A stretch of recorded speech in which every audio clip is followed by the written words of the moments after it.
Oh, I'm going to yell at Tyler. That's the cold open.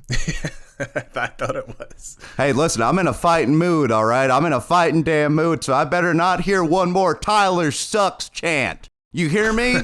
You hear me? Not one more Tyler sucks chant, and certainly not one Nick. You hear me? I don't want to hear it.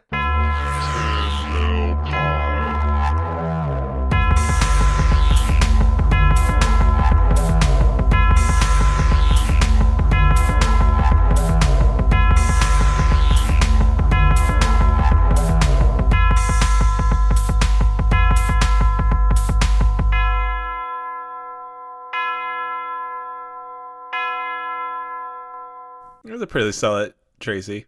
Is it? Like, don't give him that much credit, please. For the love of God, considering we have to record Patreon episode after Patreon episode because of this man.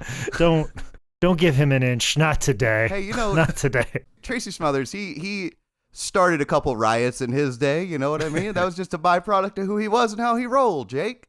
That's how it happens sometimes. Here's the thing. You guys just like, oh, I heard these things about Tracy this and I read this in his book. Oh, no, I know some shit that only the people in attendance saw and my friends saw as far as riots go. Speaking of which, I have a very important question when we get to his shoot phase I need to ask you. Okay, we most certainly do, and I don't think we should mess around too much about yelling at Tyler for messing up Patreon episodes. I know I'd love to do that for the next 20 minutes. But he took 20 minutes from me when we tried to do that, so let's not do that from the listeners. I was drunk. Yes, that was the point.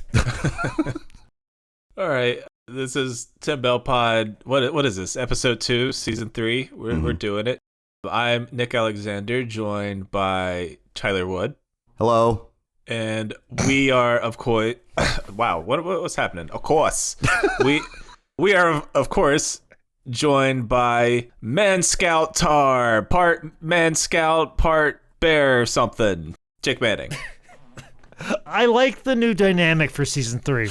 I like it that you introduce Tyler like, this is Tyler. And Tyler goes, yep. And then all of a sudden you throw in a weird accent that you can't even place. And you're like, oh, stop. Instead of giving Jake 3 intros, because I've really used a lot of them up in season 2, here's one, and we start. Like, I love this new intro we got going on. This intro dynamic is amazing, where you just throw in a fake accent, and Tyler's just like, yep, that's me. Yep. I can be the simpleton. I can do it. You can also be the town drunk. and a fountain of no information. All right, so today we are discussing a pro's pro, a guy that wrestled basically everywhere there is to wrestle, and a pal of the Man Scout, Mr. Tracy Smothers. My main exposure to Tracy was crazy fucking clips on YouTube. That was the first time I really came into contact with Tracy Smothers as a young wrestling fan. And my first thought was, good God, this old man is going to kill somebody. The more stuff that I saw about Tracy, the more, riots he tried to start in IWA Mid-South, the Juggalo Championship Wrestling, that was really solidified that he is a tougher man than I will ever be. Did you ever get to meet him? No, good God, no. What do you mean, good God, no? You missed out on meeting one of the greatest individuals I've met before my entire life. A lot of wrestlers do genuinely scare me. Well, I mean, if you got to know him, like, he was just the absolute best. Talk about a guy who like really looked out for the boys. And this is gonna be a tough one, because this is gonna be a highly emotional episode for me. I don't know when it's gonna catch up with me, and I don't think I was prepared to be emotional today. I'm like, yeah, we're gonna talk about Tracy. Let's have a podcast. Let me yell at Tyler a little bit. Let's hear Nick do some weird accent, and let's roll. But now, as we get in the middle of this, I start realizing, oh, we're talking about Tracy. And there's not a day when I walk into a wrestling locker room that I don't think of him, and the example that he led of just like looking out for people and being good to people and making sure the space of the locker room was someplace positive, productive, and good and fair, and looked out for people and saw injustice and fought it head on at every turn. I will probably be highly emotional throughout this one. We're going to have a lot of good A lot of good fun on the way there, but yeah, I guess I wasn't really prepared to get as emotional as I am right now. So we'll get there when we get there. Tracy Smothers was born in Western Tennessee, I believe outside of Knoxville, on September 2nd, 1962. And when he was about 5, his family moved over to Springfield, Tennessee, which is a little closer to like Nashville. So now you're kind of like in the middle of Tennessee. Tracy would grow up there, working on his dad's farm, his car lot, when he wasn't playing football, golf, baseball, and going to state for wrestling. He played 4 sports at high school. Well, he was such a monster of a man. Like, I mean, Tyler or somebody's probably watched YouTube videos.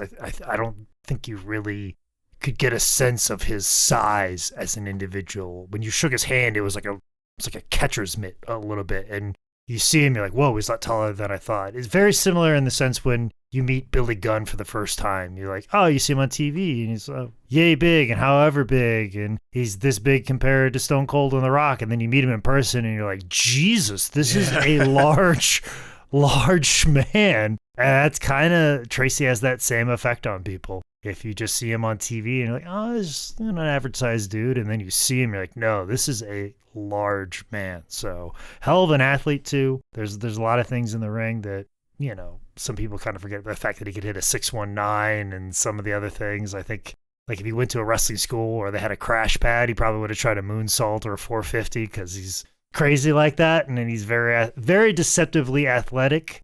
But if you remember some of those kicks that he would do, I think you could see that athleticism come out of him. Even like in his later years, he was very fluid in motion too. Like it was a kind of a slow speed he was going at, but some of those things that he was hitting were very smooth and like had good follow through with them.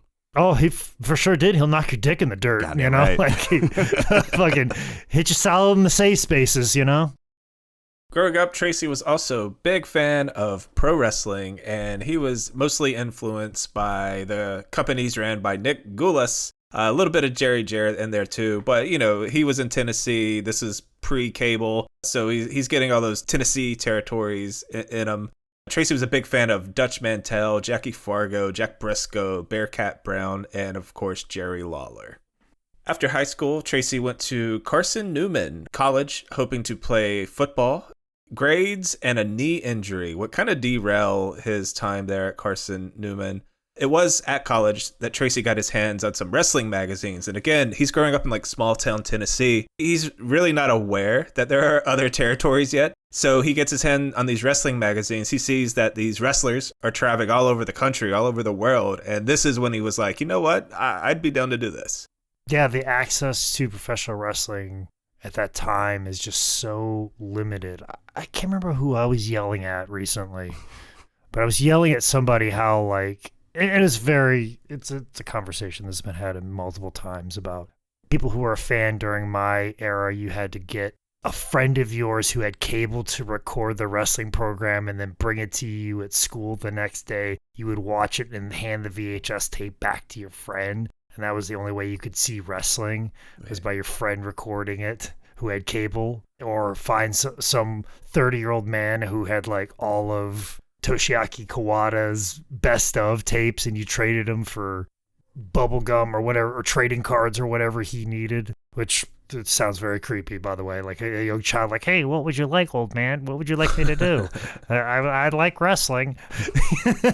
But now you can just, if you're like, hey, go look at somebody, you can pull out your phone and type it in. And even like people that are like just slightly younger than me, you had to go to an actual physical computer or go to the library and look stuff up. Now you can just pull your phone out and look up whoever you need to look up in that particular moment. Just different world. Love to see how times have changed. Wrestling fans, not creepy at all nowadays. Trying to keep the old football dream alive, Tracy wanted to transfer over to the University of Tennessee and try to walk on. So he's eating everything in sight, trying to bulk up. He's lifting as much as he can. While training at the gym, he would meet Stan Lane from the Midnight Express and Steve Kern from Fake Doink the Clown, I guess. So he met them at the gym, and he got to bugging them, talking about wrestling. It took him about a year before Steve and Stan kind of broke down and let him in. because this is 80-ish, 81-ish. You didn't just go sign up for school. You kind of got beat in, like it was the Bloods or Crips. Yeah, and you also kind of had to like stalk somebody for a while and beg them to death, and somebody's just like, I'm just so sick of listening to you. Or you found the most carniest individual who's like, oh no, I want to take advantage of a young kid, have him drive me around, not teach him a fucking thing, and just make him drive me everywhere, pay for hotel rooms. Like, this is part of your training when you're not teaching him anything. That's pretty much what your options are. If anybody's keep brushing you off, they're probably the person to learn from. If somebody wants to take you in, they're the one who wants to take advantage of you. So watch out for those people. In 82, Tracy was off and running. He started getting some spots here and there, just kind of learning the business. He'd later continue his training with Tojo Yamamoto, and the stories Tracy told about that training, it seemed very brutal, and this was all on top of still working 40 hours a week. Yeah, I think he was telling me stories like if he messed something up, Tojo would hit him with like a kendo stick. Yeah. Damn. And he'd hit him like right in the ear. I want to say he said he lost a little bit of hearing because Tojo would just smack him in the ear, either with his like open hand or the kendo stick. I mean, it's something to be said. It's obviously different schools of thought than what we have right now, but the idea of, hey, you messed something up, here's an act of violence. If you would like to avoid this violence, don't make a mistake. Something to be said for people who make a lot of mistakes. May or may not be on the Zoom call right now or this podcast, that if you make a lot of mistakes, that act of violence may be necessary. But, sometimes the other part of it is like, hey, maybe you berate somebody, or maybe, somebody just gets their act together and they get fantastic at something. Much like Tracy. Like, didn't want to get hit in the head, didn't want to go deaf, so he learned from his mistakes, and he just like, I don't want to get hit with this kendo stick, so I better do this right. Jake, you don't think it's like on my bucket list to have a wrestler chop me? Ugh, you're one of those fans? I mean, I hate you. Try anything once. Don't, please, anybody who's listening to the sound of my voice, do not, I repeat, do not walk up to me and be like, if I give you $20, will you chop me? Like, don't, no. That's the dumbest thing ever. You never do that. You can ask me. Don't. I'll take the $200 to take off. I got Zane to do it, and he slapped the shit out of me. It hurt a lot. But here's the thing. I bet here's the problem. Here is the problem. I hit you as hard as possible. You might not be a cool person, and you want to sue me. If I hit you as hard as possible, and you're like, well, I took a chop, I'm just as badass as a wrestler. So you took one chop, and you think you're as badass as I am. Or hit you as hard as I can, and you're like, well, these guys aren't hitting each other as hard as possible, so now it all becomes bullshit to you. Or don't hit you squarely in the right way, and you're like, oh, that isn't hard. They're not hitting each other that hard. Or I hit you that hard, and then everybody else wants to do it, and then kids are seeing it, and then they're hitting each other in the parking lot, and then parents can't take their kids there. A lawsuit happens. There's too many variables that lead to problems. And why, as wrestlers, are we trying to create these situations when we could just look at this fan that wants to be chopped and be like, no, I'm not doing it. Nick, I assume you like got chopped and then you went, ow, that hurt pretty bad, and then you giggled a little bit. Is that about how it went? No, I had the opposite effect where he chopped me and I was like, oh yeah, I'm not a pro wrestler because this hurts so much. No, that's best case senorio. Best case scenario. I believe it hurt. Like I just don't believe that Nick would say it would hurt, because then you would be like, I don't want Zane to feel bad. I'm going to go cry in the bathroom.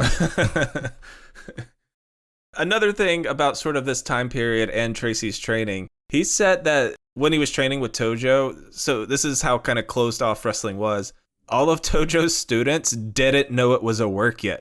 So Tracy would have to go in and like shoot fight all these other guys, because Tracy knew from training with Stan and them, and he was like, why do I have to do this? Because so he has to like show up every night and literally like fist fight. But at the same time too, like, I gotta say, like, some of the things that helped me the most with pro wrestling was my experience in amateur wrestling, because I knew what to do with my hips. And a lot of those Memphis territories was a lot of punches and punch, kick, brawling. And once you like, somebody tells you, oh, this is all a work and we work with each other, and they're like, all right, now sell a punch. If you've never been punched in the face before, Yeah. How do you know not to react to it? If you haven't like shoot wrestled somebody and now you're going to go out there and work wrestle somebody, how can you make it look real? Like, I think that's like kind of the frustrating part of wrestling. And I don't want to be one of these old timers like, oh, these guys look like they don't know how to fight. Well, it kind of is important. And you can always tell the people who have had actual real fights and their believability factor as compared to the people that don't, which the people that don't, if you want to do a million flips and do all that, great. You can do something I can't, but my specialty's over here and I create this over here and you can have that over there. But, you know, don't try and fake fight anybody. How about that? Just stick to the flips. The real fights have chairs being thrown and people biting other people, right? No, those are only at Waffle House. Oh, I got actually. you. Those are the only ones at Waffle House. By 84, Tracy was having matches in Memphis at the Mid-South Coliseum for Pro Wrestling USA, which was a promotion that was kind of like a collection of territories. Memphis, obviously, Crockett was there, AWA. They were trying to like form a little super promotion to compete with Vince, who was kind of rocking the world at this point. I don't remember. I remember him being a part of this or not, but yes, I do remember this promotion happening. This is to combat Vince McMahon, and the biggest problem with it is that promoters couldn't work together. Yeah. That's always what it is egos, and wrestlers don't want a job to this guy. Nobody wants to work with this guy. We can't make this guy look bad. That's why all interpromotional feuds always fucking suck. Fucking terrible. I hate it. I don't ever want to see New Japan invades AEW. Just a joint show. We're like, hey, your guy wrestles my guy, and we're a collaborative effort. We're all fantastic. We're all wonderful. Have an even number of matches. Have an even number of New Japan people go over, and an even number of people of AEW go over, and then it looks fantastic, and it's awesome, and it's wonderful, and wrestling fans love it. Since this was kind of like a meeting of promotions, young Tracy got to work with some pretty cool people like Harley Race, Masa Saito, Dory Funk, and the Road Warriors. Speaking of taking a real punch. October, Tracy settled down a little bit for a run in Memphis and CWA. Tracy's mostly losing here, but, you know, he's learning, he's getting paid, and he's sharing the locker room with people like Lawler, Eddie Gilbert, probably like the Yeti or Christmas Creature or someone like that. So that's all fun and good learning. Yeah, and the beautiful thing about Memphis is you can come in, do a shitload of jobs. They send you to another territory to do a shitload of jobs, and you get better. You get some more experience and you get some more season. Like, all right. And they kind of take a look at him, call the other promoter. How's he doing? Oh, he's great. He's a really good hand now. You bring him back, dye his hair, put a fancy jacket on him, give him a different name if you want to. Have Jimmy Hart manage him or whoever's the big manager at the time, Downtown Bruno or whoever. And then bam, instant star right there. So, you know, him just doing jobs is just merely planting the seed for somebody they could work with down the line. That was the beauty of the territory system, is you could go be a jobber one place and then they take you to the next place and you kind of are like winning a couple matches and then you can go back to the territory you were just at. You just got to change it up or have something interesting or have some sort of gimmick and then you're off to the races. In early 86, Tracy would get what was really his first big break in the business. Mid-South and Memphis would do a lot of talent swapping. So Tracy was off to Mid-South / UWF. And here he's facing people like Rick Steiner, Buzz Sawyer, Blade Runner Rock, who is, of course, pre-Warrior. And I believe this is pretty much the time where Tracy gets to quit the day job. And now he's just a pro wrestler. Yeah, and those Mid-South Memphis talent swaps, I mean, really freshened up both territories and then provided us with such great talent as the Midnight Express, Rock and Roll Express, and its final form and formation, and Bill Dundee coming in and freshening up the Mid-South roster, and Terry Taylor being a big star, and then guys like Eddie Gilbert coming back to Memphis, who's learned how to be a star in Mid-South, and now he's wrestling Lawler on top, as opposed to teaming with his dad in job matches or in tag matches. So, yeah, those Mid-South and Memphis wrestling talent exchanges really kind of opened up a lot of careers at that time. Summer of 86, Tracy was back in Memphis, and here he's starting to get a little bit of love from the crowd, which would force him to get a little babyface push. He's getting baseball bat free wins over Gypsy Joe. And he even gets a short run with the NWA Mid-America heavyweight title. But, with Memphis, he's dropping it, catching it, dropping it, catching it. They play popcorn with the titles there. But it was during this stretch that Tracy would have his first, but not last, wrestling match with a bear. Something that our own Man Scout knows a thing or two about. I am the 10-time world bear wrestling champion. I have retired, so I'm allowed to talk about it, because when I was engaged in continuous combat with bears and during my time defending my title as the world bear wrestling champion, I could not talk about it. It's much similar to Fight Club in that fashion, but the only real difference is, like, I go out to a woods someplace. I would gladly show you, but I'll show you where my entry point is, but I cannot take you all the way through the woods where the bear fighting championship takes place. All you can know is just to come back a few days later. I will come out of the woods with some trophies, some scars on my body, but of course I would have defended my World Bear Wrestling Championship. It was quite an interesting time.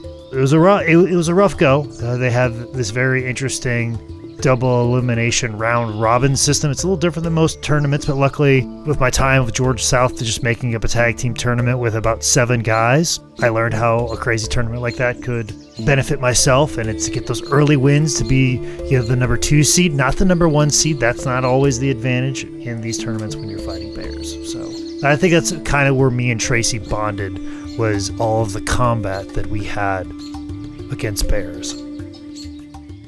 We had many secrets that I cannot share in front of a microphone. I was sworn to secrecy by the man, and I will respect his wishes to never speak of some of the tutelage that I got from Tracy Smothers. How many of your bear matches, I know you can't really speak on it, so just... You can go ahead and ask, and I'll say no, much like you probably want me to chop you someday. I'll tell you no on that, no, too. I don't want you to. Go ahead and ask the question. I don't want you to chop me. I know you would kill me. I know that's not a good idea. Listen, Tyler, I'm not mad at you. I'm mad at the situation. So as angry as I am, that's about how much I love you. No, so I'll get the fuck out of here. That's a good callback. How many of your bear wrestling matches were called by Gordon Soley? At least the first 2. I can't speak to the third one. They were trying some different things out of streaming in China. Mm-hmm. I know we were streamed in North Korea. Okay.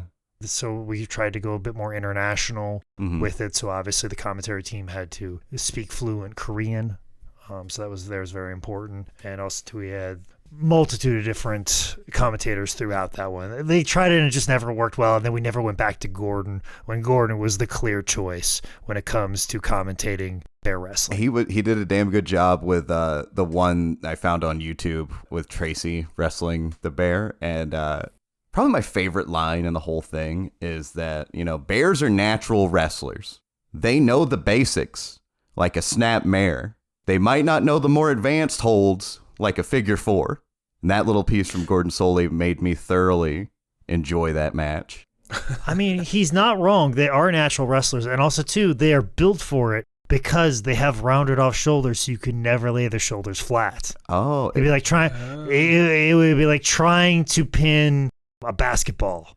You can't lay it flat because it's circular, it's curved. So thus, there's no way to actually pin them. Now, you can make them submit. You most certainly can. Once again, tricks of the trade that I was sworn to secrecy to. Is a bear hug more or less effective to a bear? Is it like headbutting a Samoan? No, it's just a hug. Okay. It's just a hug. It's just a hug. Gotcha. It's just a hug. Tracy said for one of his matches against a bear, they had like a little bit of kind of like not quite an animal rights protest, but some people who are like, oh, that poor bear. And Tracy's like, poor me. I'm getting manhandled by an actual fucking bear. What do you want from me? Where's the humans' rights, people? Let's stick up for my rights. We got the animal rights people sticking up for the animals. Who's sticking up for my rights? I need some human rights. And now, an exclusive preview of drunk wrestling history, the Montreal Screwjob. Pro wrestling drunk history. I think I'm drunk, Jake. I know you're drunk. Bret Hart is the WWF Federation champion. Especially one of the ends of the couch. All right, Sean, guys, come at me. At me on Twitter. Who gives a shit? I have 297 followers. Sean was a dick. Was Bret a dick? Maybe a little bit. Probably. Who knows? WCW is popping hog wild. You shitting me? Fuck WWF with all these safe wrestlers. I need to go work with Goldberg, the fucking football player. If it was called the Montreal fuck job, it wouldn't be as popular because you can't see it on national television. It's called the Montreal screw job. How does Triple H's sex life fit all in the Montreal fuck job? Triple H's sex life has affected the WWE so much in the last 20 years. Stephanie's a pretty lady. That's all I'll say. Oh my God, Jake, I'm so sorry. I forgot to mention Bret Hart's from Canada. Is this everything you wanted? This is everything and more. And I'm glad I could help. I think you nailed it. Okay, great. After the Bears' vicious backstage politics wouldn't let Tracy rise to the top, he headed to a place where it's too hot for bears, Florida, joining CWF in early '87. And it was here that Tracy found a gimmick and his first big taste of success in the business when he teamed up with Steve Armstrong, forming the Southern Boys. And Tracy absolutely loved wrestling in Florida. He talked about it so much. He said it was his favorite territory because the drives were all short. So what they would do is they'd get to the town early and go fishing right up until like call time or close to bell time. They'd go fishing all day, then wrestle at night, take their catches back to the hotel, like whatever they had, and then they'd fry it up and basically eat whatever they caught. But yeah, he said he absolutely loved wrestling in Florida because he could get to the towns early, go to the beach, fishing, maybe have a few drinks on the beach. Like he said it was just his absolute favorite place to be. He just got to the towns and had fun. And that's kind of something that I try to do, but I'm usually going to a card shop instead of a fishing hole. That makes sense. Tracy kind of strikes me as a Florida man in a way. Wrestling wildlife and like just a wild dude. Just a wild dude that could drive a Hummer through a Panera Bread with an alligator in the back.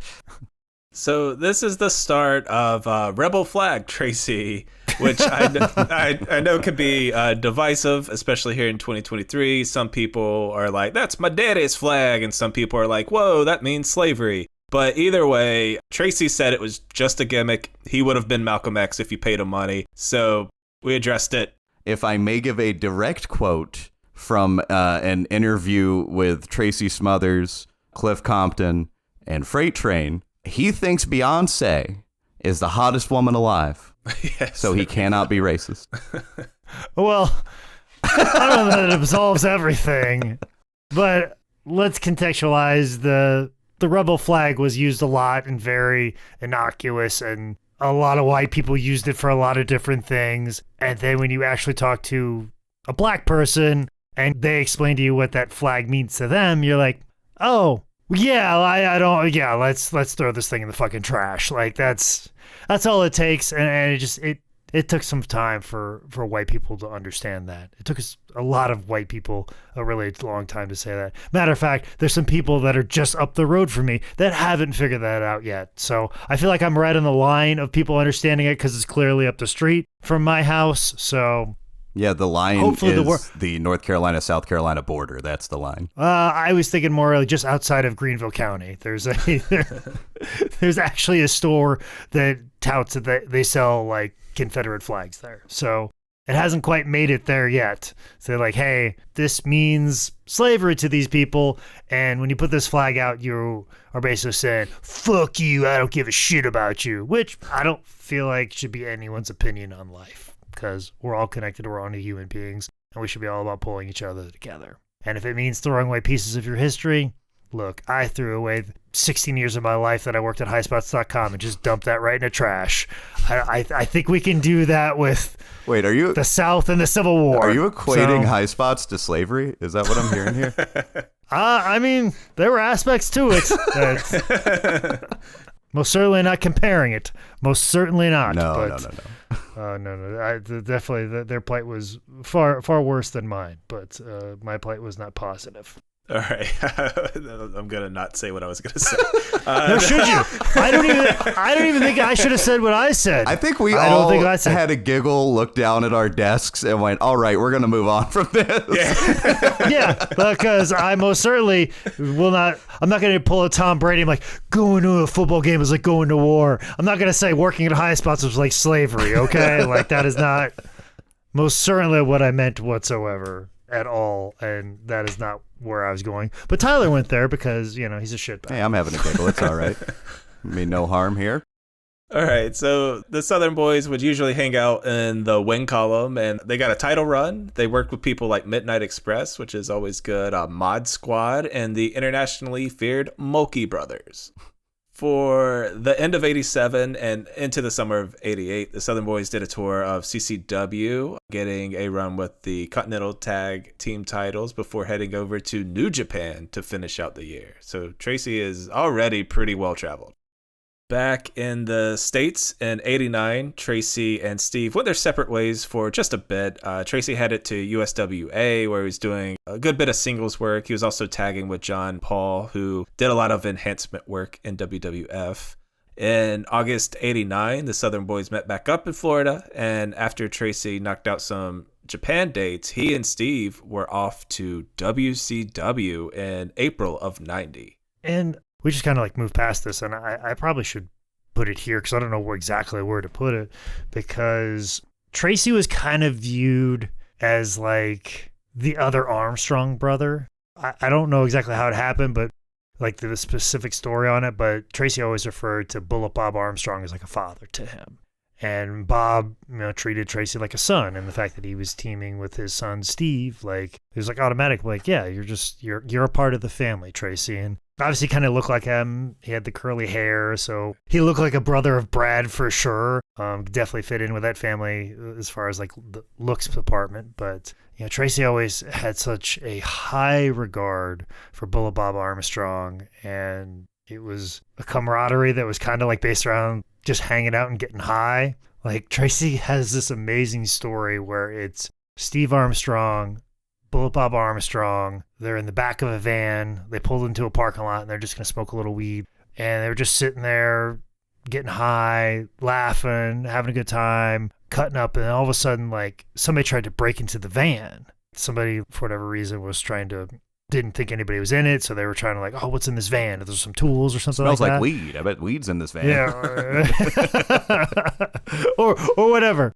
So they start breaking in the van, and Tracy and Steve go out the side door of the van because it's one of those like 18 van situations. They hop out the side, and there's like 3 guys there, and Tracy and Steve are like, oh, fuck, we're down a number. But they don't want like Dad to jump out and kick ass, even though Bullet Bob Armstrong's probably the toughest man in that van. And he wasn't the toughest man in the van for long because he kicked open the back door of the van like an action movie, hopped out, and started swinging around nunchucks. I love that story because Tracy didn't bring up the fact that he carried nunchucks with him, but he just said that Bullet Bob Armstrong jumped out of the back of this van and started swinging around nunchucks, high as shit, like scaring off like these would-be robbers. These guys went running away immediately, as they fucking should. That's a better defense system than ADT. Holy shit. Yeah, just having a high Bullet Bob Armstrong jump out of the back of the van, swinging around nunchucks. That'll scare the fucking living daylights out of you. That'll keep you from robbing any other vans for sure. Like, don't go like trying to break into vans. You don't know if like a tough ass Marine territory wrestler is gonna hop out high as shit, swinging around nunchucks. Just be forewarned. Smothers and Steve made their debuts in WCW April 23rd, 90, wrestling a dark match for a taping. They get their first spot on Clash of Champions at 11, beating the Freebirds with Hayes and Garvin, and then headed to their first pay-per-view that July at 90's Great American Bash, and they took on the Midnight Express, which is apparently a very highly remembered, very beloved match. And Tracy was talking about like how nervous he was before this match. I can't remember who he was talking to. It might have been Steve. And Tracy's like all fucking super nervous. And him and this other guy. I think it's got to be Steve. They were just sitting there talking, and like Tracy goes, "There's gonna be 8 million people that watch this." And then Steve looked over at Tracy and was like, "You want to go smoke some weed?" And they're like, "Yeah, let's go do that." He was so like freaked out by it and just like realized like, oh shit, this is a big fucking deal. We were just in the territory system where we were wrestling in front of 300 people in Ocala, Florida, like just a few months ago. Like, and now we're on pay-per-view against the Midnight Express. Oof, we better go get high. That's probably what we should do. Like, we definitely do that. Were you watching around this time, Jake? WCW? No. I was strictly a WWF kid. I didn't see WCW until probably 95. Didn't really know it existed till 1994. But as every wrestling fan should do, I went back and watched a lot of stuff. Unlike some of these wrestling fans that just throw their hands up and go, "I wasn't alive then. How am I supposed to know? How am I supposed to know? I don't know. I wasn't alive. I don't know. It never existed. Why should I ever know that it existed? I know I wrestle on TV, but why should I ever know who Harley Race is?" Those people sound terrible. Yeah, they're the worst. You should chop the shit out of them. After Great American Bash, they'd start rolling towards Halloween Havoc, getting a good number of TV wins. But at Havoc, it was game over because they were about to step into the ring with the Master Blasters. That's your boy, Kevin Nash. Oh, for Kevin Nash, I know. Oh, trust me, I know about the Master Blasters. Kevin Nash just put me over huge at the panel I just did with him this weekend. Oh, nice. Somebody recorded it. It's on YouTube. It's on record. Nice. So as we head towards 91 and February 24th's Wrestle War, the Southern Boys would tag up with Elegante to feud with the Freebirds as well as State Patrol. Tracy loved Elegante. He's like, "Goddamn, George was the nicest person ever. I swear to God, he was so cool. He loved country music. Love country music." I guess Elegante just loved like that early 90s country, Brooks and Dunn, Reba McEntire, Alan Jackson. He just listened to that shit all the time. And I guess he liked to dance too. He goes, "Man, we couldn't get that guy off the dance floor. This big ass giant just out there line dancing to George Strait, man." Tracy loved him some Elegante. Loved him. I love Reba McEntire, so big ups to Elegante. Well, you're a single mom that works too hard. It makes sense. At Wrestle War, Tracy and Steve would win their last match as the Southern Boys against Royal Family, Jack Victory, and Rip Morgan, but it wasn't because they were going to get broken up. At this point, TBS was like, "Hey, what if we didn't put the slavery flag on TV every single week?" So they got a bit of a rebranding. Steve and Tracy would start going by the Young Pistols. Probably the best call. Whoever came up with that, thank you. Like, wasn't Ole Anderson. it was definitely not Ole Anderson. I guarantee Ole Anderson bitched about it. The goddamn kept with the Confederate flag up there, telling me what to do in my business and how we want it run. The Young Pistols got just a shit ton of house show wins. They won at Clash 15, and they joined forces with Dustin Rhodes at Great American Bash 91 to beat the Freebirds, who at the time had Bad Street, Mr. Brad Armstrong. Probably by now, newly grandpa Dustin Rhodes. Let's go ahead and say that. Goldust is a grandpa. Damn. When you want to feel old, think about that. Black Rain is a grandfather? Black Rain is a is a grandfather, yes. Who would have thought? So the Young Pistols would soon turn heel at December 15th episode of WCW Main Event, where they beat the Patriots, Todd Champion, and Firebreaker Chip, and they won the WCW US Tag titles. They held on to them until February 1692 on an episode of WCW Pro, where they would drop them to Ron Simmons and Big Josh the Clown. Getting deep into 92, things were about to get real different for Tracy because Steve left WCW. And it looks like they kind of tested a tag team with Tracy and Tommy Rich, but it was mostly off to enhancement land for Tracy. He started putting over guys like Johnny B. Bad on house shows. He's taken TV losses to Pillman. and probably having his most notable match of this run when he got to put over world champion Ron Simmons on August 16th, 92's WCW Pro. Man, I had no problem. I was like, if Ron wants to beat me in the middle of the ring, that's cool, man. Fucking I love Ron. A big dude, strong dude. Pick me up, slam me down real hard. Land on my head twice. It's okay. It's all right. It's all right. Probably during this time, like most people would get bummed out about it or complain to somebody. Tracy's just like, hey, man, it's paycheck. I'm getting to wrestle good guys. It's all right. Also, too, I think Steve had a little bit of a drinking problem. I don't think I'm telling tales out of school. I know he had a few DUIs, and like obviously every wrestler has their issues with addiction, but I feel like this is where it kind of caught up with Steve a little bit, as it does with most people in this situation. You're doing the territories, traveling from town to town, drinking every night. It's all a party. It doesn't mean anything. You're making $40 a night, then all of a sudden you're on TV. Your matches matter. All of a sudden you're a star. You're signing autographs. Still partying every night, but you're partying because you're a star now. So you got to do it bigger than what you did before than just party and have a good time. You got to party because you're a star. Now people give you shit. People give you drinks. And it just escalates and you find yourself in a bad situation. And I think this is kind of the spot that Steve found himself in. I'm not saying that Tracy wasn't doing some of those same things, but you got to know where your boundaries are, you got to know where the rails are, and you got to keep them in between the rails. The rails of Coke, right? I was mostly meaning the rails of the road, Gotcha. like the guardrails, but go ahead and make everything worse like you have, Tyler, today. So are you going to compare tag team wrestling to slavery? How are we going Jake, to make that I'll let you connection? handle that one. That's all. Okay, all right, cool. Oh, thank you for letting me do something on this podcast. I appreciate it. It was around this time that WCW was slashing the budget, and they passed those incredible savings on to Tracy by not re-signing him. Tracy started to get a little bit down on the business and was actually considering going back to college, getting into coaching. He had entered the second biggest promotion in the U.S. WCW was in a pretty hot tag team, and then it just kind of ended. Things changed when his old pal Jim Cornette called him up and said, "Do you want a job, motherfucker?" So it was off to Appalachia and Smoky Mountain Wrestling, getting in the doors around October 92.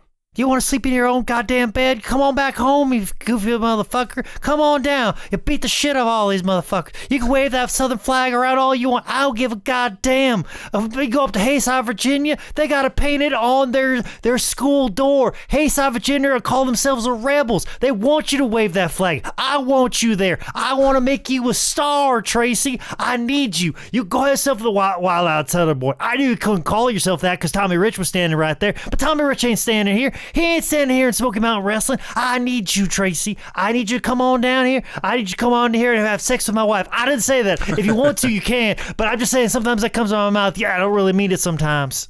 So if WCW is some of Tracy's best tag work, here Tracy's getting into some of his best singles work.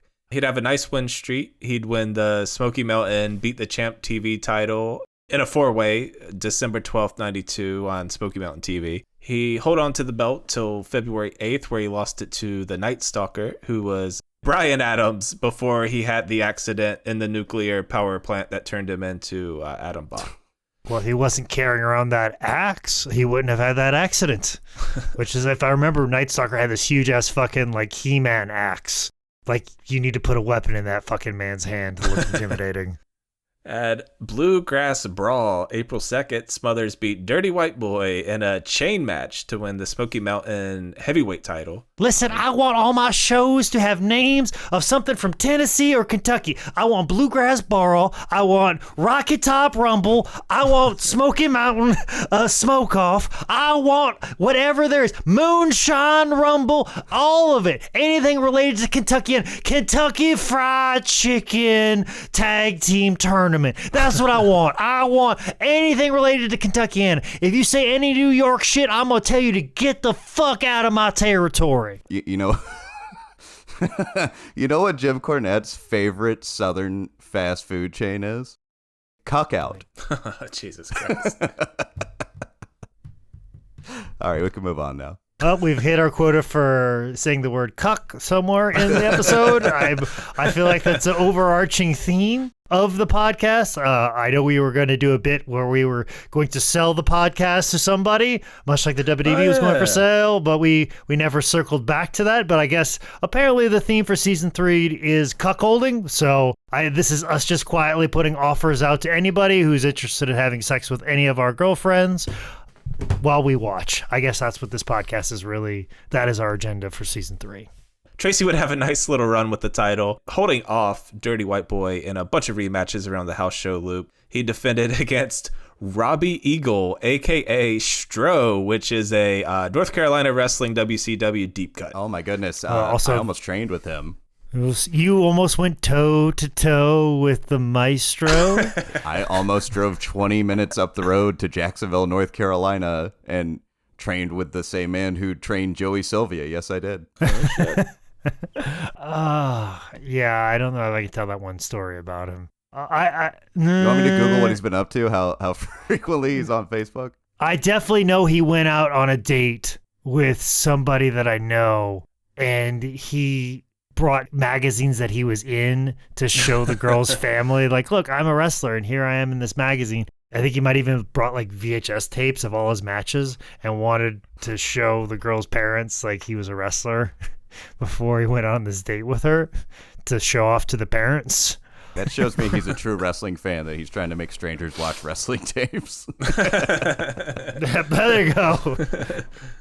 What was the Charlotte promotion? PXW? PWX, Premier Wrestling Experience. No, not the one Jake did. It was X. It was XPW. XX or some WXW or XWW. Some fucking shit. That's my porn site. That's where Stro was there with fucking Big Country, Seth Roth, and Zane Riley. That's where I first met Zane. All right, moving on. So Tracy dropped off the belt to fake taker Brian Lee July 17th at Summer Blast 93. In August, Tracy would head back to Japan. This time in All Japan, he's tagging up with Dr. Death and our future episode, Misawa. Well, what's his first name? Come on, Jeff Misawa? Jeff Misawa. I want goddamn Jeff Misawa to come down here to old Kentuckiana, and I'm going to get him some nice Cracker Barrel. He's going to do the little peg things, and then he's going to get some fried biscuits, put some gravy on it, and then he's going to go to the Bluegrass Brawl and cut a promo for old Rocket Top playing in the background. So back in the States, Tracy lost a bunch of rematches to Brian Lee before getting back into the Beat the Champ scene, facing Chris Candido in December. And if you listen to the longer Tracy shoot on YouTube, it's just like 4 hours of him putting over Chris Candido. He loved Chris. How could you not? Chris was so fucking awesome. And like that Smoky Mountain run of Chris Candido, like so good. Like I like his matches with Tim Horner, the Crybaby match, like every bump he took. I mean, just perfect Southern heel, and like that Southern style of knowing how to get heat and just bumping like a fucking champ off of everything. Action. I mean, it's a style that gets over just about anywhere in the entire world. Just action, bump, move, go. When people think of Southern style, they're always like, oh, we gonna go slow. We gonna tease the audience. Like, that's not Southern style to me. Southern style is Chris Candido bumping like a fucking moron for 30 minutes. Like, that's what Southern style is. It's just constant action and bumping and feeding and just getting enough heat to then take a comeback and then take another comeback and then get some more heat and then bumping again and then just working your way up to another comeback and just keep the heel bumping around for the baby face. And I mean, Chris was such an expert at that, and it really got honed in here at Smoky Mountain. And Tracy just being a man of the people, also too being naturally from that area, you can kind of like identify with him. I'm sure there's certain things about, you know, him. They're like, oh, he grew up here and he grew up down the road and he moved over to Nashville, just being a Tennessee guy. And of course, Chris Candido being from Jersey, I'm sure that annoyed everybody in the Smoky Mountain region. I'm surprised Cornette even let him in the territory. It's like, I hate you, motherfucker, because you're from New Jersey. You're my next big heel because I fucking hate your existence and everyone like your kind. There is a 2-minute or so clip of the Tracy Smothers versus Chris Candido. Not really sure the context, but there's a money in an envelope ladder match. It's very, very of the time with the early ladder matches, too, because they've got this, like, the one side of it they can climb up. They're supposed to be climbing up, but they did have both of them on it at one point. And WWE's YouTube channel also misspelled Tracy. I bet they did. Yeah. I bet they did. Also, like the envelope thing, I believe that was the Beat the Champ thing, if I'm not mistaken. That was like their version of the TV title. I'm blanking on all the details of it, but I think it was like a situation of you got a title shot. There was something about the envelope being the envelope, but that was like the Beat the Champ thing was you got this envelope when you did that. You got like the cash prize with it or something. Yeah, or something like that, and you hung on to it until you lost it or cashed it in or whatever. But you're talking about Candido bumping in this. He's taken some wild bumps off the ladder from Tracy there and is just selling like he's been shot. Just like very over the top, big, like, oh my God, no, I see you up there. No, I want that. Yeah, and I think there's like a really weird, like dangerous one where like Tracy's like the ladder's folded up and he's like sliding with the ladder down out of the ring, or like there's some really weird bump where Tracy's like on the ladder and it just falling and he's going head first into like what should be his death, but somehow it's not. I've seen a couple of clips and it just like that one sticks out in my mind for whatever reason. So this is 94-ish. Razor and HBK had just, done the ladder match. So kind of playing off that, picking up steam from that, Tracy and Chris had just a shit ton of ladder matches. Throughout 94, Tracy feuded with Bruiser Bedlam, Bryant Anderson, and in 95, Tracy teamed up with Boo Bradley, a.k.a. Balls Mahoney, to take on the Gangstas, New Jack and Mustafa. Right after that, he'd formed the Thugs with Dirty White Boy. Hey, seemed like do we all know it? Do we know what Thug stands for? Jake, I know you know it. T is for terrible. H is for hell. U is for ugly. G is for jail because a thug can't spell. Yeah, you got it. That's what it is. There it is. It's been a while since like I've thought about that. I used to hear that every Saturday. All I had to remember was T is for terrible, and then it just all of a sudden I just started saying it. Muscle memory. But out of muscle memory, I memorized that because when you first said, I'm like, oh fuck, like don't call me Tyler, and then you did, and then all of a sudden, like I remembered T is for terrible, H is for hell, U is for ugly, and G is for jail because a thug can't spell. I'm not quite sure what the promotion it is. But I don't remember everybody that's in it, but it's 4 of them. It's Tracy Smothers and Robert Gibson for sure. I'll never forget Robert Gibson ever again. And there were 2 other guys I don't recall, and they're being interviewed. And it's labeled as the most drunk/high wrestling promo ever. And it is a fun watch, I'll say. They're passing the mic between each other. And everybody's like getting halfway through a thought and basically going, fuck it. Yeah, we're wrestlers. All right, your turn.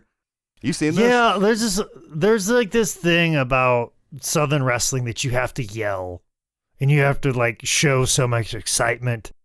It's decades of Ric Flair yelling into a microphone and, Dusty Rhodes yelling at the top of his lungs on TBS, that it just kind of trained everybody that you gotta talk like this, daddy, and I'm coming to get you, and you better watch out. I'm gonna puss you in your face, and I'm gonna get you in this place, and this is the geographic location that's gonna happen, and all the people are gonna respect that, and all the women, all the boys, over the children, I'm gonna come down the chimney, I'm gonna punch you ugly ass kids in the face, and just come with a shitload of passion and not really say anything. Like it's kind of a big secret, and I just love the story of when Ric Flair went up to the WWF and did that, and Vince was like, listen here, pal, can you stop yelling while you do this? Is it possible for you not to yell? Maybe just say the words instead of scream them. I did remember another thing around this time. I caught a little bit of one of the Tracy shoots where he was talking about when they were feuding with the Gangstas, there was a show that they were doing in like Virginia, and it was like leading up to the blow off or something. And Balls was talking to some cops, if I remember right. And basically the cops were like, hey, we see you guys have been like fucking around with flags, and we don't play that shit because somebody burned a flag here a couple years ago. It was a whole fucking mess. Like, don't do that. And then Tracy's like, yeah, I gotta go. And he's like, and the cop's like, no, we're not fucking around with this. We know you guys are going to pull some flag shit. And Tracy said that he smartened the cop up, and he never did this at the time. He's like, hey man, listen, we got this blow off coming up and it's going to make a lot of money. Like, we need you to chill on this flag shit. Because what they were doing, this is when they were draping the Malcolm X flag over Jim Cornette. And the cops didn't like any of the flag stuff. Well, you are talking flag stuff with Tracy. This is a little out of the order with the timeline, but I mean, the end of this episode can't be just an hour and 45 minutes of indie wrestling stories with Tracy, but like this at least fits into what you're talking about flag stuff. I believe this would have been like 2006, maybe 2007, and we were working for this promoter, Stan Lee. He ran mostly old Smoky Mountain towns, and I don't know what they were like in the early 90s when Cornette and even Crockett was running them back in the day, like these smaller towns, but I don't think they changed much. When I said earlier about like Hayside, Virginia and Grundy, Virginia, and they call themselves the Rebels, well, I think there's like probably like 8 schools within 20 miles that all call themselves the Rebels. They've got a Confederate flag painted over the front door of their high school. It's just a very time capsule of a world. But when you see somebody like Tracy Smothers come out with a Confederate flag, that's their boy, like that's their guy. Grundy, and then Virginia, Jake? This couldn't be the same Grundy, Virginia. That's the economic center of the state, right? The intellectual hotbed of Grundy, Virginia? Unless the entire finances of Virginia are based around coal, which is more of a West Virginia thing. Like, that's how fucked up this part of Southwest Virginia is. It wants to be West Virginia really bad. Like, that's... Damn, dude, not even West Virginia wants that. When you want to be West Virginia, that's fucked up, and you've got problems. But Tracy's, of course, as we said before, he's like, I don't care. I would have waved a Malcolm X flag. I'm just doing it because that's what I do. And there was a match between Stan Lee, who's basically just a Ric Flair knockoff, and they're gonna do a flag match. I don't know what flag Stan Lee put up. It might have been like some flag with Stan's stupid looking face on it, to where like if Tracy won the match, he got to burn Stan's flag that had Stan's face on it, or if Stan won, he would then have to burn the Confederate flag, which once again, the high school mascot is the Rebel, so not only is it the whole like Southern pride flag, but it's also the mascot of the school. So obviously, it's a school show, 500-800 people there. It's mostly students. You just kind of assume like, okay, well, it looks like Tracy's winning this one because everybody knows who Tracy Smothers is. Nobody knows who the fuck Stan Lee is, and they have the match, and for whatever reason, Stan Lee won. Started beating up Tracy, and then he gets the Confederate flag, and they had a lighter right at ringside, so he starts about ready to take a lighter to the Confederate flag. There are about 2 or 3 times where I feel like I've been close to an actual riot at a wrestling show, and that is most certainly one of them. Because of, as I said, the Southern pride thing, then also the fact that you get the high school mascot thing on top of it, on top of all of it. And this is when I was traveling a lot with Charlie Dreamer and Christopher DeSalis and a couple other guys at High Spots. I was also in, like, Dax Hardwood was, like, rolling with us up in these mountain towns. And I'll never forget, like, Tracy was in the ring getting the shit beat out of him, and here's standby ready to light up this Confederate flag, and nobody's told us anything. Like, and this is happening, and a riot is about ready to break out. And Charlie Dreamer, who is a babyface, like, sees this happening, and he's like, I think I need to stop this. Like, I think I need to go, like, make a save, because we're about ready to have a riot, and if a flame touches this flag, shit's about ready to fucking bust loose. So Charlie was like just watching the match through the curtain, grabbed the nearest babyface, like, oh, let's go make a save on Tracy. And then fucking came in and beat off fucking Stan. and beat him out of the ring and then fucking powdered out and all this stuff. And then like Stan had to fight his way, like literally fight his way. Like people were like fucking trying to grab him. He was like beating them off and fucking throwing his arms up and knocking them away. And it's like, fuck you, get him. He's jerking them off on the way back to the area, just beating them, just like grabbing people's dicks and jerking them off, and people are like freaking like and like he grabbed another person, started jerking them off. He came real fast, like he had some real questions about his life, and he's like, I came. It means I enjoyed it. It means I'm gay now. It means I gotta fucking move now. And then he just made people conflicted all the way back to the locker room, and I get to the back, and I walk back and go, what the fuck was that? And like Stan goes, I wasn't supposed to win that match. The ref accidentally hit 3. I go, you're the fucking promoter. Just fucking change it. Like, don't like. There was almost a fucking riot. You're lucky like Charlie Dreamer just acted upon himself to save us all from a fucking riot. Wild shit, but it got very fucking scary very fast. And I'll never forget, like, everybody that was in the front row seats were pushed up against the guardrails. And like, I don't know why Stan was like, oh, I'm just going to light this. And he was just hoping somebody was going to come. And luckily, Charlie Dreamer was there to fucking save the day, because holy shit, there was a lot of people in there. And that shit would have turned nasty real fucking fast. So you said that's one of the few times you really felt like you were close to a riot? Yep. How did it feel to feel that close to like how things were in the good old days, where you'd get piss thrown at you and a knife drawn on you after the show? It feel good? Well, no. And like that one was a little different because I was like on the outside of the riot, but I knew I'd have to fight my way and save somebody's fucking ass through there. But when I turned on Freight Train and started beating him up and cutting a promo, that's when I got scared because everybody was up against the ring and I was really fucking laying it in, and I could feel like if I didn't give Freight Train a comeback, when I did, somebody would have hit the ring on me. And then one guy hits the ring on you, and another guy comes in, and then it's just like fucking, it just turns into a mob of people starting beating you up. Like you get really fucking scared. Like all these fucking young guys are like, oh, I want to go to the gathering of the Juggalos and get them all pissed off and throwing shit because it's cool. Well, all you need to do is just be in that fucking instance just one time, and you start feeling that, and then you start realizing going, oh, there's 100 of them. There's one of me.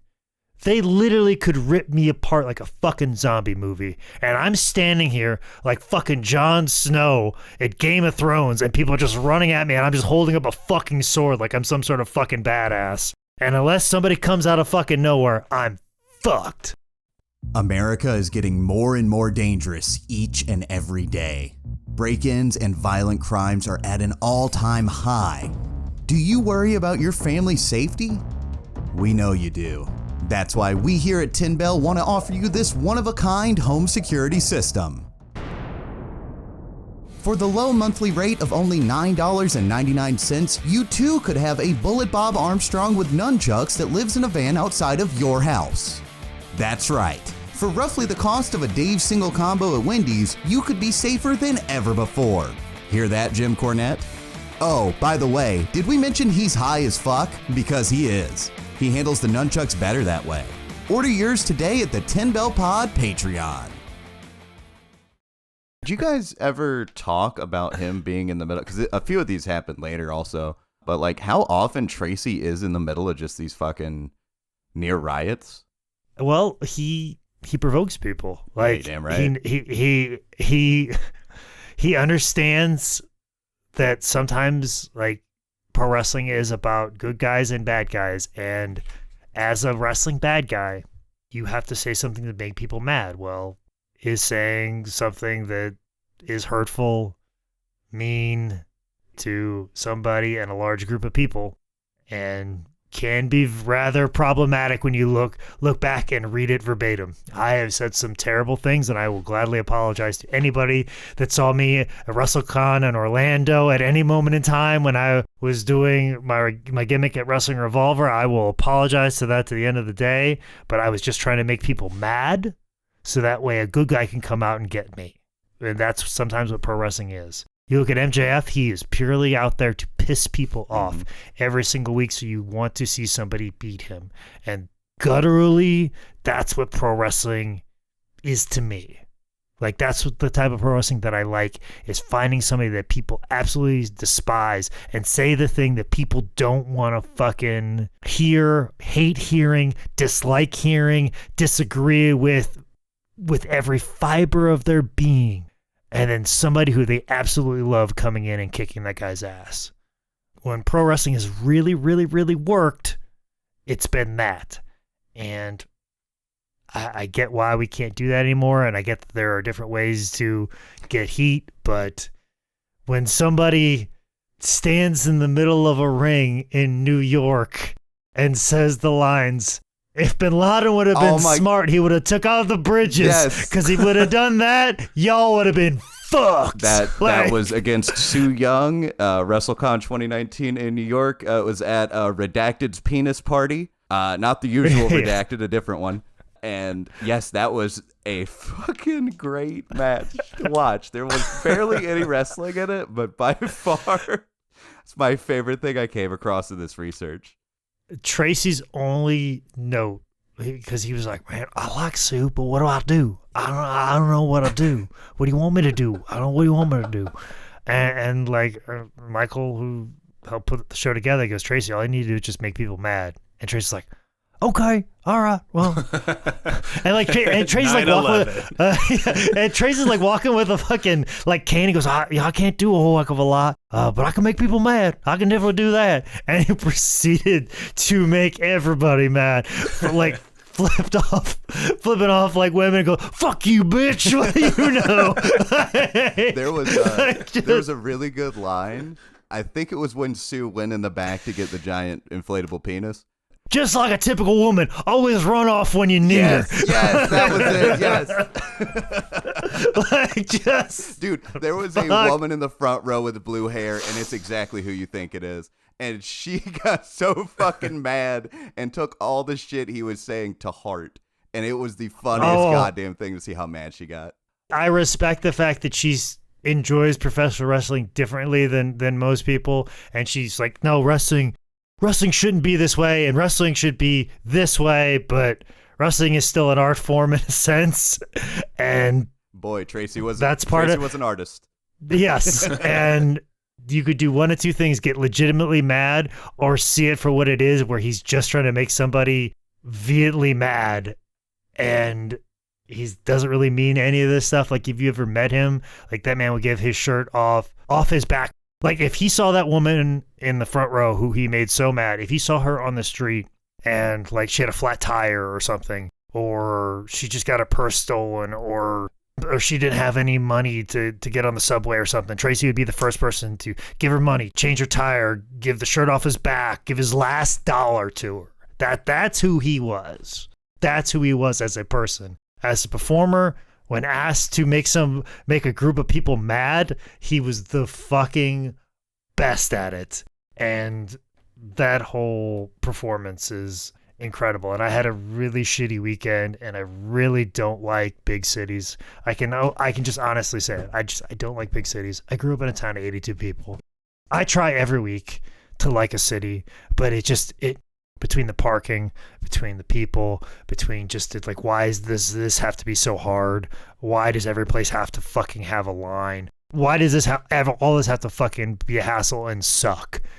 And I couldn't take being in Manhattan. I fucking hated it.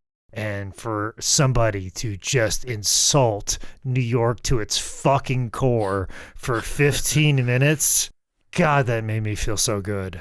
That made me feel better in life, and I can't thank him enough, because like, that was a master performance, and just making people mad and committing to it, and very ballsy too. Mm-hmm. Ballsy, you know, like, somebody could have been like, we need to end the career of Tracy Smothers. Like, somebody could have just decided that he should no longer be booked anywhere and called every promoter and harassed every promoter and told him that he should never work anywhere ever again, and really gone after him. But he's just like, no, I don't mean any of that shit. Like, just having the balls to be like, no, this is performance, and plant his feet in that. Like, there's some courage in that. And then also too, there's the courage of like, oh fuck, somebody might really like take this all a little too far, because pro wrestling thankfully, has been very toned down in that fashion. So there's probably some people in the crowd that got into pro wrestling in the last 3 years, heard that, and have never heard anybody talk like that before. Dude, we forgot to mention the reaction when Tracy disrobed from his t-shirt and his shorts to reveal the rebel flag on his singlet underneath. There's an audible gasp in the room. Yes, which the full context is there. And here's the thing, Tracy knows it. He knows he knows that this is going to piss people off to no end. Like he's not stupid. He knows what it stands for, and he knows that anybody in New York is gonna fucking hate him. But he was told to make as many people mad as possible. I have 2 points. One is on one last thing on that WrestleCon match. You say that Tracy can work pretty snug. Did he? I have the hardest time. And this is something I don't even pretend to know. Like, I know when a punch is thrown and it doesn't look good and it didn't connect for sure. But if it's like even in the neighborhood, I can't really tell when it's like, you know, a pretty snug punch or one that isn't. How tightly was he working with Sue there? Like, how hard was he punching her? Oh, I'm sure he took care of her. But once again, he's going to hit you hard in the safe spaces. Okay. All right. So it's enough that you feel it and you react, but it's never going to be. I mean, he'll club her right in the back because he's like, fuck you, man. You got to, I'm going to club. Because the part of the reason why my clubs to the back, like, I always try to make sure my clubs to the back look as good as possible because Tracy got on me. I'm like, don't be fucking pussy foot around on. Really swing that arm up and you come fucking crashing down on them. You just fucking slapping the forearm meat against their fucking back meat. Fuck them. Like, just fucking hit them as hard as you possibly fucking can like that. Make them look like you're beating the shit out of them, man. Like, that's what he does. He'll hit you hard in the safe spaces, but he'll never, you won't catch a fucking knuckle to the eye. You won't get punched right in the eye. You won't get chopped right in the mouth. Like, that man's going to hit you exactly like right in those chest muscles. You're going to get kicked right in the hamstring, not in the knee joint. Very careful, very safe, very controlled. But when he's swinging for those safe spaces, he's fucking swinging. That's a grown-ass man. And when he's overhand fucking double chopping you right in the fucking chest, that man's fucking coming with 2 catcher's mitts right at your pecs. That was the first point I had, and I know we're jumping around a little bit. We're way out of this. Is like one of the last things he does in his career. But if we want to backtrack a little bit to the thing you said that sparked this was that he was really good at taking care of people in some sense, and he never wanted to. He wanted to perform for fans, but like you said, if that woman needed the shirt off his back, he would have given it to her. There was the IWA Mid-South brawl that we talked about in beautiful Bobby Eaton's episode a little bit, and how chaotic that got. And at one point, he had like knocked into a woman, and I think she tried to hit him with a pipe or something like that, which he was not happy about that at all. Got pretty fucking pissed, tried to fight her boyfriend. But like once he figured out what had happened, he went out of his way while he's brawling through these chairs and like all these wrestlers are coming out and like trying to restrain him. He went out of his way to be like, I'm sorry. And then got right back to kicking ass as quick as he could. Yeah, like he has this amazing ability to feel empathy exactly in the moment for everybody. Mm-hmm. Even in the heat of battle, like he can just fucking stop everything and like, oh God, is that dog okay over there? Like, just like, yes, that. Somebody get that dog out of this room. The chairs are flying. He has this, yeah, exactly. Like he would have been great at the all out brawl. Like he would have been the fucking MVP of it. But I can't tell you how many times it's like, oh man, I hope that girl's okay. I'm like, you just told her to fuck off. like, oh man, but like, I feel kind of bad. Like, maybe I shouldn't go all the way. Like, I probably could have stopped after the 6. Fuck you. Like, maybe I didn't need to hump the air at her. Yeah. I don't think she really got it, and I feel bad because we just having fun. I'm just talking shit, man. I have to brush my teeth after every match because I talk too much shit.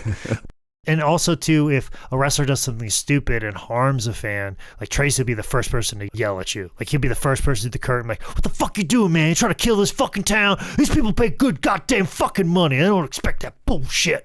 Like, he has a real sense of defending right and wrong immediately when it fucking happens. Like, he's the guy that if something really bad happened, he would be the person to jump in and just save you or save a person, or he would run into a burning building and not even fucking think about it, not think twice about it. If he heard somebody like crying out in danger, he would be there instantaneously.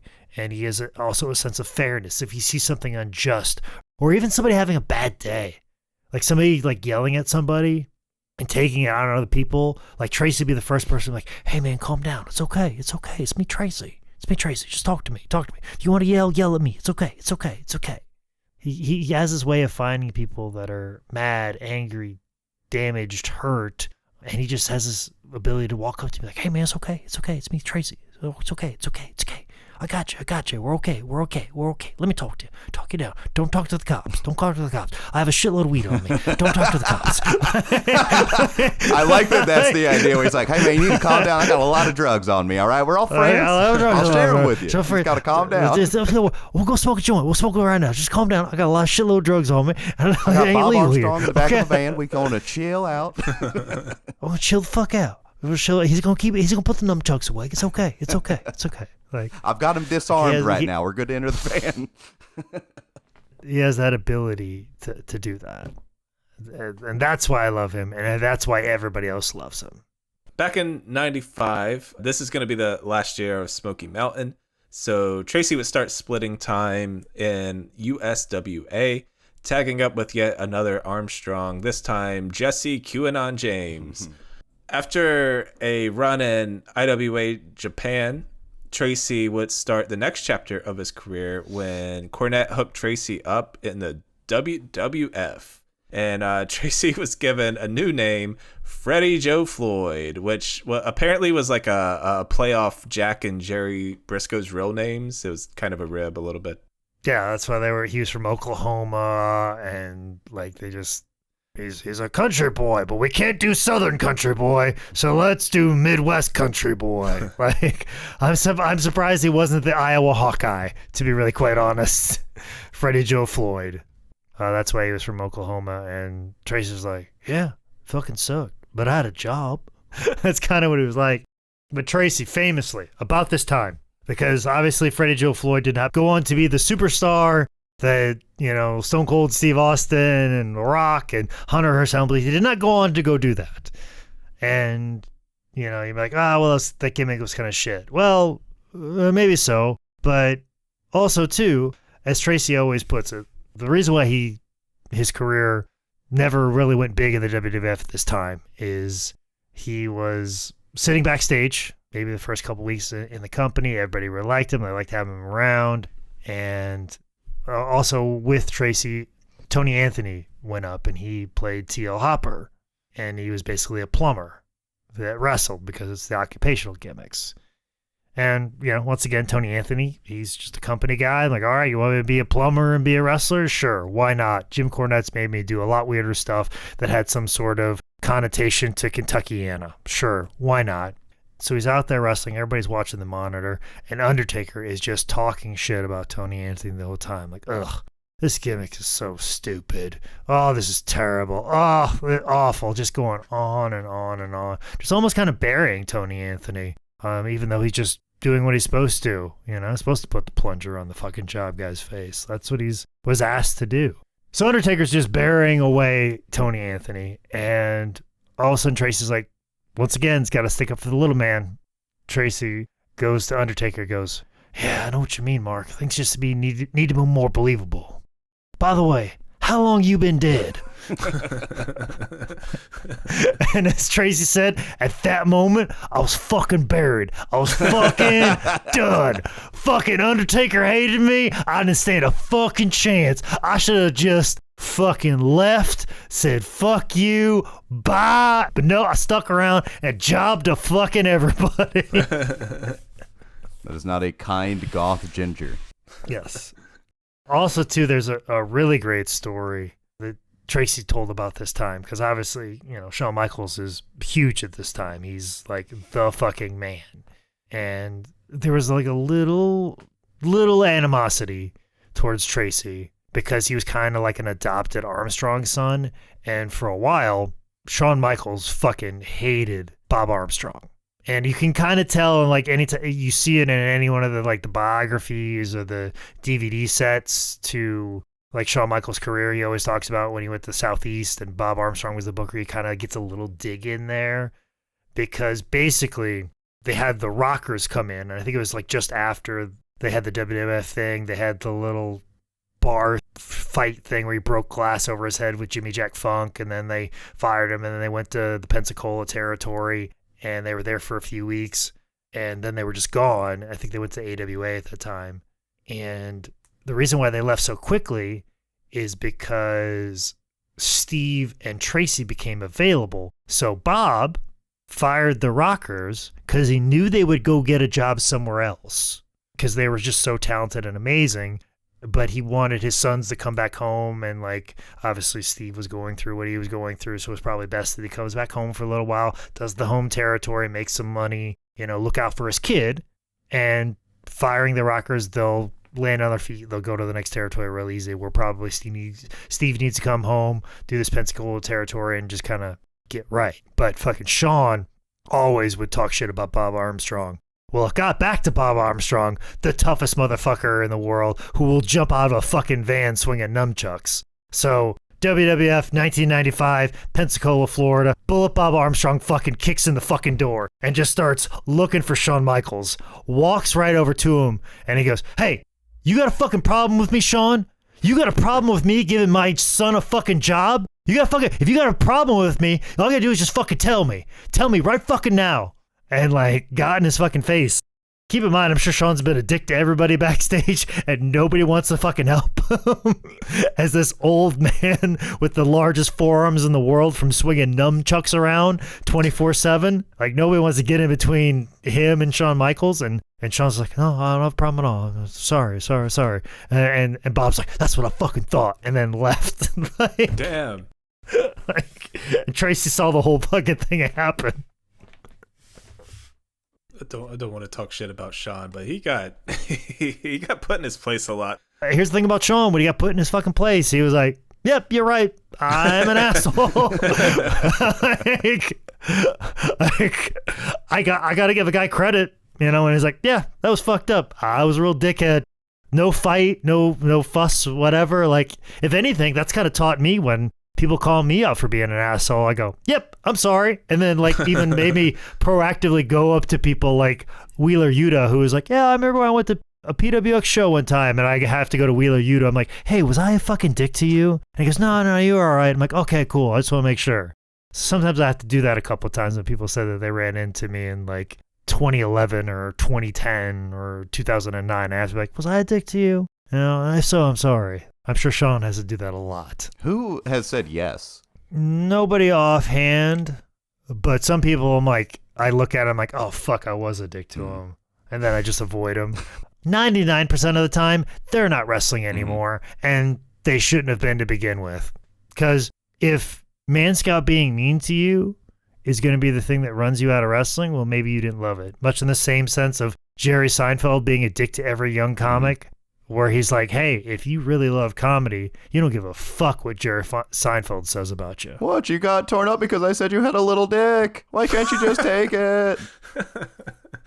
All right. So Tracy's WWF run is pretty short, as people who wrong Taker's careers tend to be. Buried.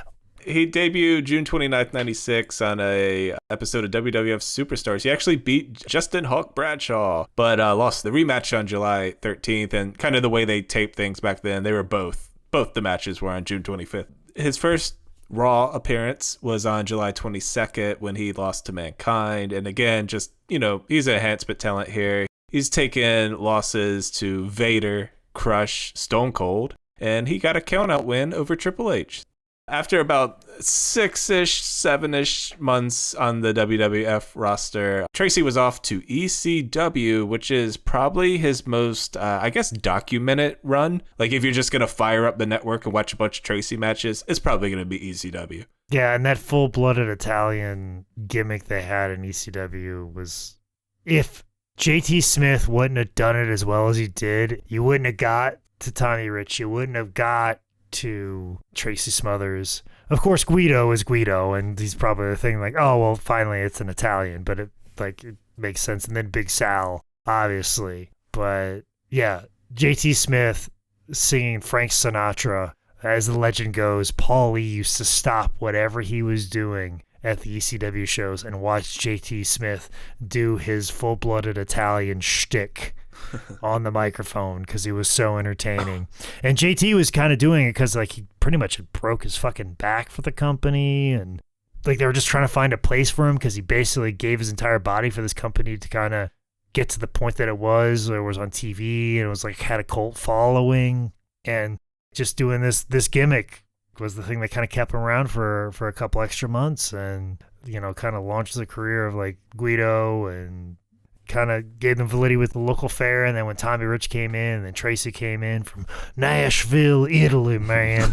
And like, if you want somebody to fully commit to a ridiculous gimmick, like Tracy's that guy. I can't think of anybody else that could have filled that spot as well as Tracy. Tommy was kind of like, I'm the Don. Like you got a little bit of it, but you needed somebody as good as Tracy, who was who, much like JT, to just fully commit. Like, oh, paisan, you know, get a good cheesesteak, you know, like throw in an accent, just like Nick does at the beginning of every show. just throw it in there.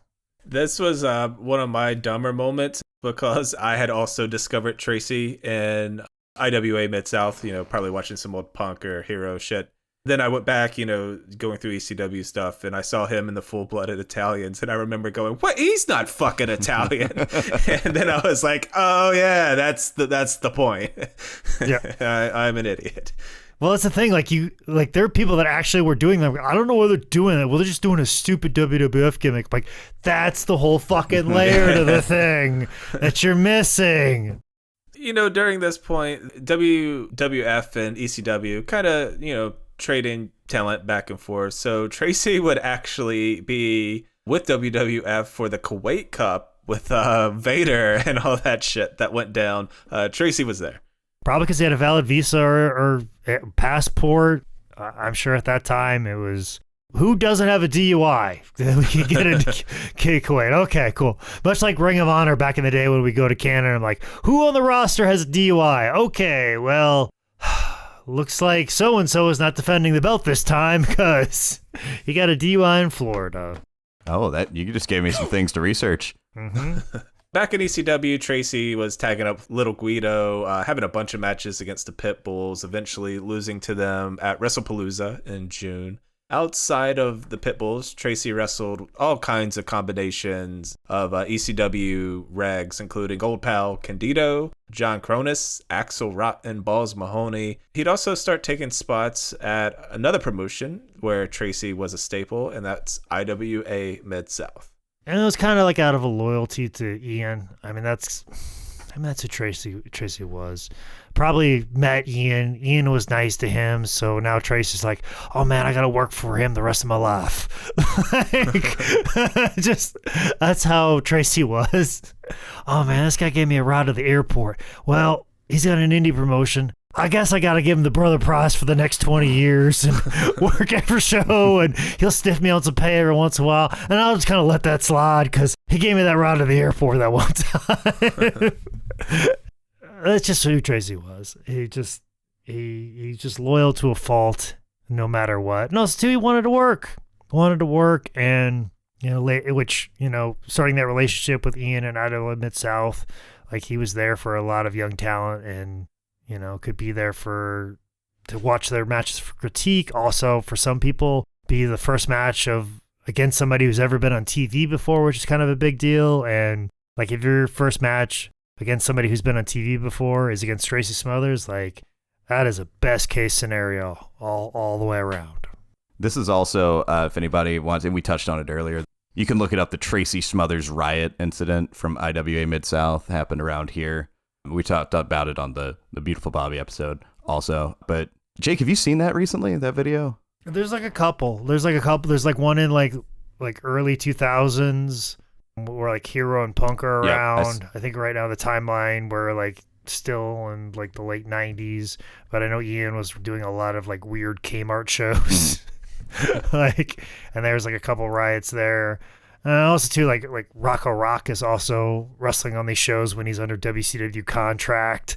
There's like a lot of weird shit that happened in the late 90s IWA Mid-South that kind of has lost the time. Like Ian gave me like a whole box full of VHS to convert over, and some of that shit's still sitting on DVD at the High Spot's office, like unearthed to an extent. I think we put it all on a DVD set like the early years, so I think it's in DVD format somewhere, so it's in some sort of digital form preserved, because that was like the most important thing, because like I said, Ian just put together a big box full of VHS, and like most of them got damaged in shipping on the way there.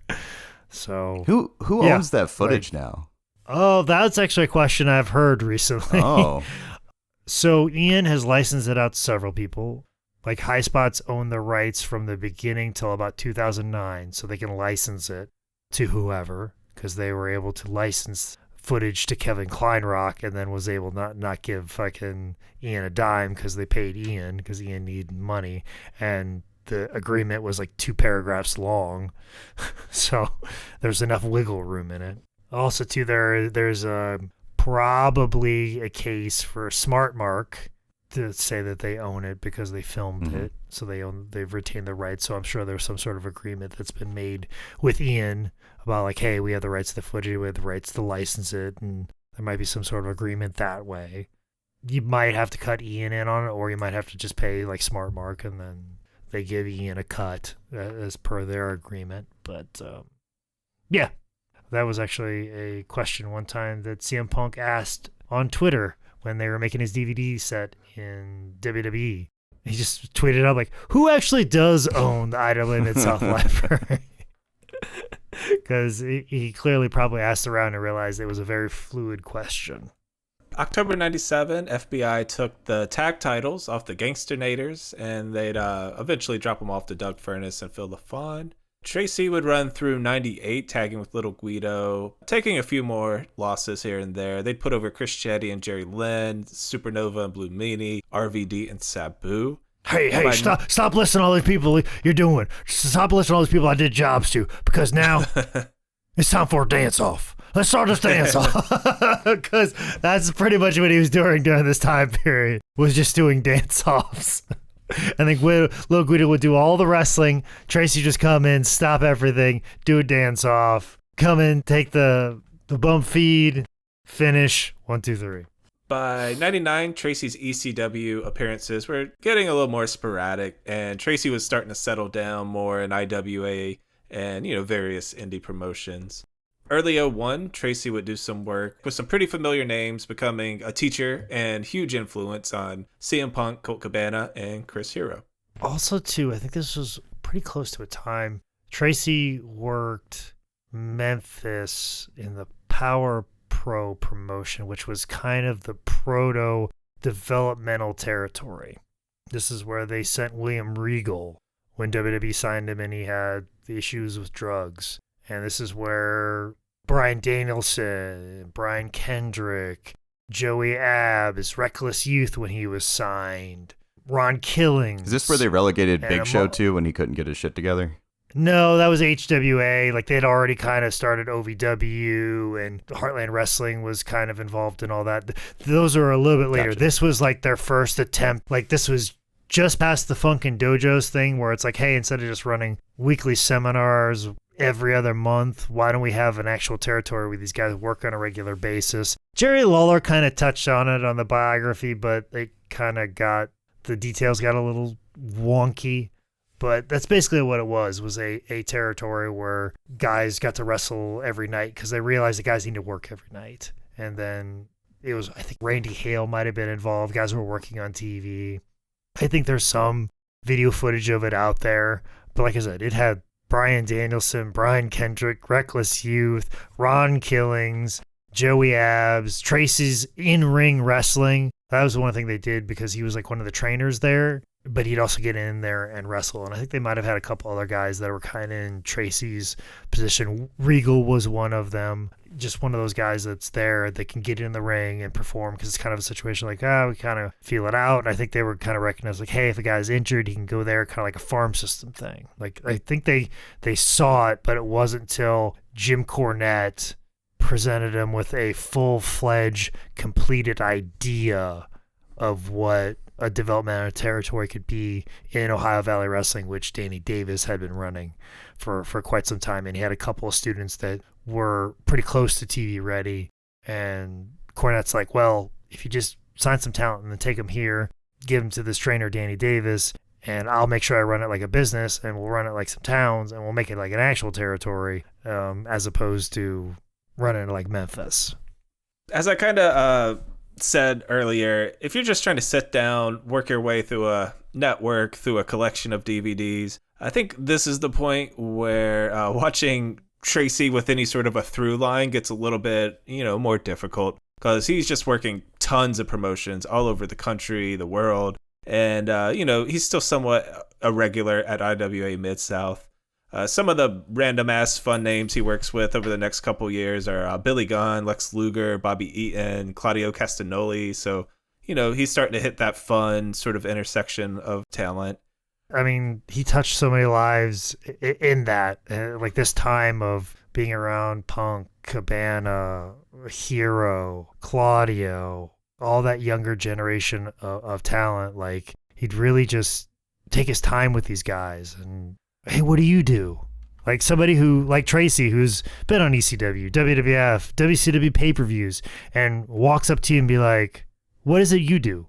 And wants to do your stuff. Take your moves. That's so unheard of. Where normally it's like, hey kid, listen to me. It's going to be tackle, drop down, get it again, ring my arm, punch me, I'll get a heat, bumped 2 or 3 times from me, 1, 2, 3, finish.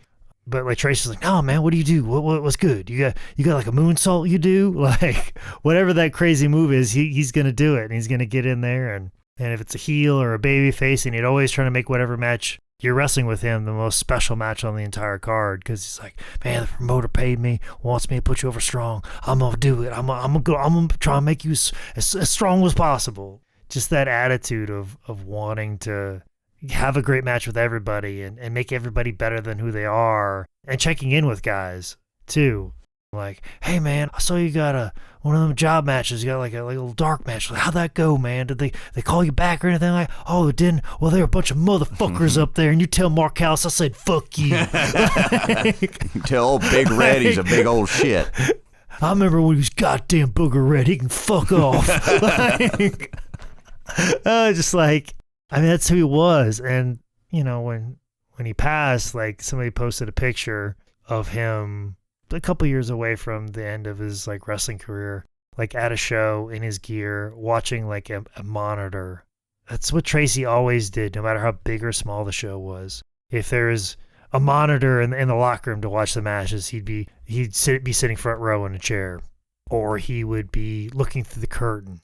For one, watching the other matches to make sure that he wasn't going to do anything they did, but also two, like after his matches, he just wanted to see, well, who's getting heat, who's not, who's the big baby face here. I think a little bit had to do, I'm like, oh, that's the big baby face here. He'd probably go to the promoter, I'm like, hey, I saw the Starboy is cool. I want to wrestle Starboy next time I'm back. I'll give you a good match. And then of course he would deliver a good match. He wasn't just saying it to say it to get another payoff. He say it because he feels like he can have a good match with that person. And that's who he was. He was just so giving. And like when he passed, like everybody had these amazing stories of him being the nicest person to him the first time they met. Like just people that have just main evented like WrestleManias and traveled all over the world for every company. They had something amazing to say about Tracy Smothers and him being kind and nice and looked out for them. Like that's who he was, and that's what this period was. And he did this from basically 2001 till pretty much almost the time that he passed. That's what he did. That's who he was. That's how he lived his life. That's something that actually, I remember when Tracy passed, I put this big long post out, and Chris Hero saw it and then messaged me immediately after and said that was so beautiful what you said about him. He was so great, and he did do that for all of us. And I was like, yeah, wrestling's gonna miss that in this world. And that's when Hero said, yeah, but now we have to do that. We have to do what Tracy did for us. And I was like, man, that's a big responsibility, because he was too kind, and he went out of his way for everybody. And I don't know if anybody's going to even come close to that. But if everybody who's ever been touched by Tracy does that and gives back just a little bit, we might equal what he gave back to all of us. We eventually run into June 12th, 05's ECW One Night Stand put on by WWE. Tracy's there to accompany Little Guido to the ring for his match with Super Crazy. And there were talks, obviously around this time, it eventually happens, of bringing the promotion back. But, that wouldn't happen for at least another year. They ended up not bringing Tracy back. He apparently had some heat with Stephanie somehow.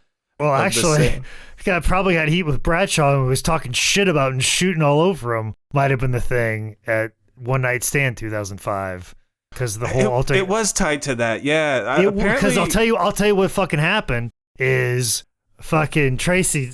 I'll never forget him telling the story, because I was with Tracy when they announced that they were going to make ECW another brand. And instead of like being a bitter wrestler, like, oh, they're bringing back ECW, they haven't talked to me, or like, oh, well, that must be nice for them, or this is shitty or whatever, Tracy was like, fuck yeah, man. Like, he was genuinely excited. He was genuinely happy. He goes, fuck yeah, that's another hour of wrestling on TV. That means more guys are going to get jobs. That means more guys are going to go up from the indies to TV, and that means there'll be more spots for us on the indies. This is the best news I've heard all day. Like, I have never seen anybody that happy about WWECW. Like, nobody has ever been that happy than Tracy in that moment. Like, just all day he goes, best news I've heard all day, this is amazing. And just his idea was like, guys are going to go on the indies, and there's going to be more spots for me, and then more guys at work, and anytime you get more wrestling on TV, it's the best thing ever. That's how pure his fucking love for wrestling was. When I hear about like AEW getting another hour of TV, I'm kind of like, oh, do we have time to produce that? Where like someone like Tracy hears that and he's just like excited, like, fuck yeah, this is awesome. More guys get to wrestle. More guys get more TV time. This is great. As opposed to, oh, we're just going to take a bunch of people that are getting TV time on Monday and put them on Tuesday too. And then we're going to still keep guys employed and not use them at all. It's going to look like we are, but then we're just going to push them aside. And then we're going to put Christian on ECW, like, as opposed to give, some of these other guys that we hired an actual legitimate shot. But, that is what it is, and that's a different thing. But Tracy was so excited for that. And, of course, he was talking about ECW. And as soon as I came up, he goes, probably not going to hire me, though. Because, as Tracy tells the story, and I think he's told this on a couple shoot interviews, so hopefully I get the story right.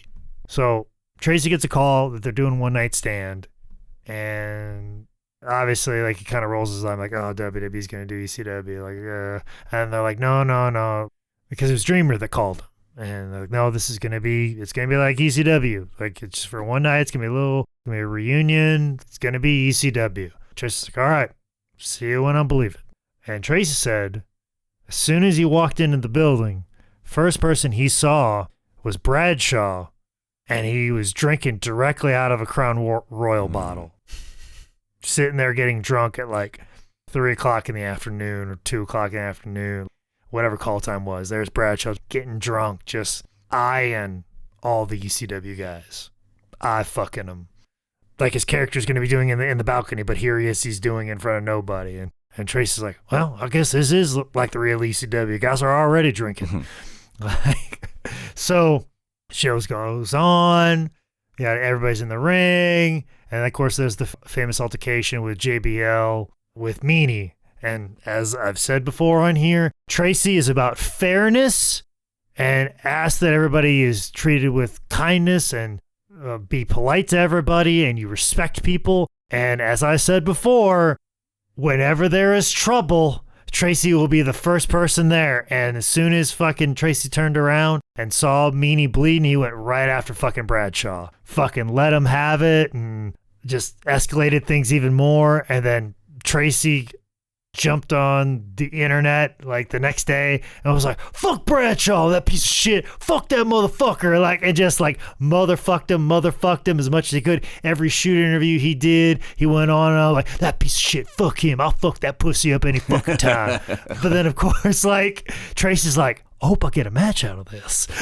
He's just trying to get, because Tracy was smart. You know, I feel bad for you, Nick, for watching the entire Tracy long shoot interview. Because he's clearly looking to say some controversial things for it to lead to a match. Much like guys in Memphis would do all the time. That's what Tracy was taught to do. You say something in real life, it seems like it's real, and then when he meets up with the guy, I'm like, oh man, I'm just trying to draw heat. I'm just trying to do an angle with us. You know, it wasn't personal, and the guy doesn't take it personal. I'm like, oh yeah, we can make money off that. I mean, that's how these old timers are. That's why every time like somebody's name gets brought up in these shoot interviews, they're always like, fuck that motherfucker. Well, what's your problem with him? Oh, no, he's a sweetheart. It's just, they're just trained to fucking be mean to each other and say shitty things about them in real life, hoping they're going to get a match out of it. And that's kind of what Tracy was doing. So much, in fact, that Tracy was used a lot at a promotion I was wrestling at. I think it was like IWA Mid-South in collaboration with NWA No Limits. And Tracy wrestled Delirious. But the whole match was just after that, and Tracy trying to get this match with JBL. So Delirious came out dressed as Bradshaw, came out with his whole music, cowboy hat and everything, and like Tracy was just like, fucking, you just dressed like the biggest goddamn pussy ever, and they just started beating the shit out of Delirious. Like, I think he even could shoot promo on JBL, and then Delirious comes out as JBL, and like did multiple different things to get back to JBL and use the internet. Where like if Twitter was around, like that would have been a lot faster. Problem is he was probably doing it in like 2005, and then somebody on a message board's got to say it, and then somebody in a message board's got to get it to a dirt sheet writer, and a dirt sheet writer's got to put it out, and then somebody's got to pay attention. It'd be like months for anybody to do it. So that's why Tracy had to talk shit about JBL all the time, and the match just never happened. But he was trying real fucking hard to make that happen. But somebody probably saw it and probably was like, yep, we can't hire him. He's a loose cannon, because obviously WWE wants people that are professional, and they don't see him trying to work an angle. They just think he's just very mad at JBL and he wants to beat his ass. They need, professional people like JBL who soaps people up in the showers and takes pot shots at Blue Meanie at One Night Stand. Yeah. Back on the indie scene, Tracy continued to make his rounds around the country. He's working Ricky Morton, Chuck Taylor, and eventually even ran into King of Camp Style and the legend of Tentcore, the Man Scout Jake Manning. I'm trying to remember exactly how it all happened with Tracy. I think it was around the time of when Tony Hunter was doing his tribute to Starrcade shows for Carolina Championship Wrestling. And of course, Tracy, just being the hustler that he is, he's just like trying to get booked wherever he can, and met Tyshawn, who ran CWA at the time, which is the promotion I was basically working at, and a lot of the high spot students were working at, and he worked his way into a booking and got booked against Bobby Houston, who was like, one of the guys that were training there, had a good look. He was a good looking babyface, and true to Tracy's form, gave him one hell of a match, and was like, I like this kid, I want to work with him all the time. And that's what Tracy did. Of course, like, Tracy was like around the Carolinas because he was teaming a lot with Chris Hamrick, and they were like Confederate currency. They did some tours with 1PW, so like Tracy was always trying to find a way to get to North Carolina and team with Hamrick as much as possible. And then like Hamrick kind of wanted to do his own thing, so then Tracy's like, Bobby Houston, why don't you come team with me? So Tracy was always kind of around, and actually like Bobby Houston, who went to the same broadcasting school as I did, he filmed a documentary on Tracy. It never got released, but it was I'm sure there's some classic stuff in there, and I wish I could get my hands on those tapes and edit something together, because it was just probably a beautiful love story of how like Tracy just finds these kids that have some talent and is there for them every step of the way. and that's who he was, and that's who he was for me. I remember multiple seminars, especially one seminar at the High Spots office, and that's where I got my nickname with him, Blue. So every time he saw me, he goes, "It's Blue. You're my boy, Blue." Just like that movie, Old School. You know that movie, Old School, right? Right, Blue? You're my guy. You're my boy, Blue. Like, because I wore blue shorts. So now I'm stuck. Like, and I'm sure Colt had a nickname. I'm sure Claudio had a nickname. I'm sure everybody that he ever wrestled. I remember it was Chuck Taylor, like the shoes. Like it was always something. They always had some weird nickname and called people something. I like to know that Tracy Smothers had just seen that movie right before he met you. It's fresh on the brain, fresh on it. Yeah, exactly. You're my boy, Blue. You seen the movie, right? I'm gonna call you Optimus Prime. You seen Transformers? I like Transformers. pretty much, yeah. He just hung around, and I saw him have so many really great matches with people. We had a couple matches, but they were never as good as some of the other matches with other people. Mostly because he always liked to work heel, and I was a heel, so he hated working babyface. Also, too, he's very old school and well, you're the heel, you call it. Well, you're the vet, you call it. I want you to work the same magic you work with Bobby Houston and Rick Converse, but they're the big baby faces, so I've had matches with them, but they were never as good because I was always the heel in the area for whatever reason. Holy shit, Rick Converse, that's a name.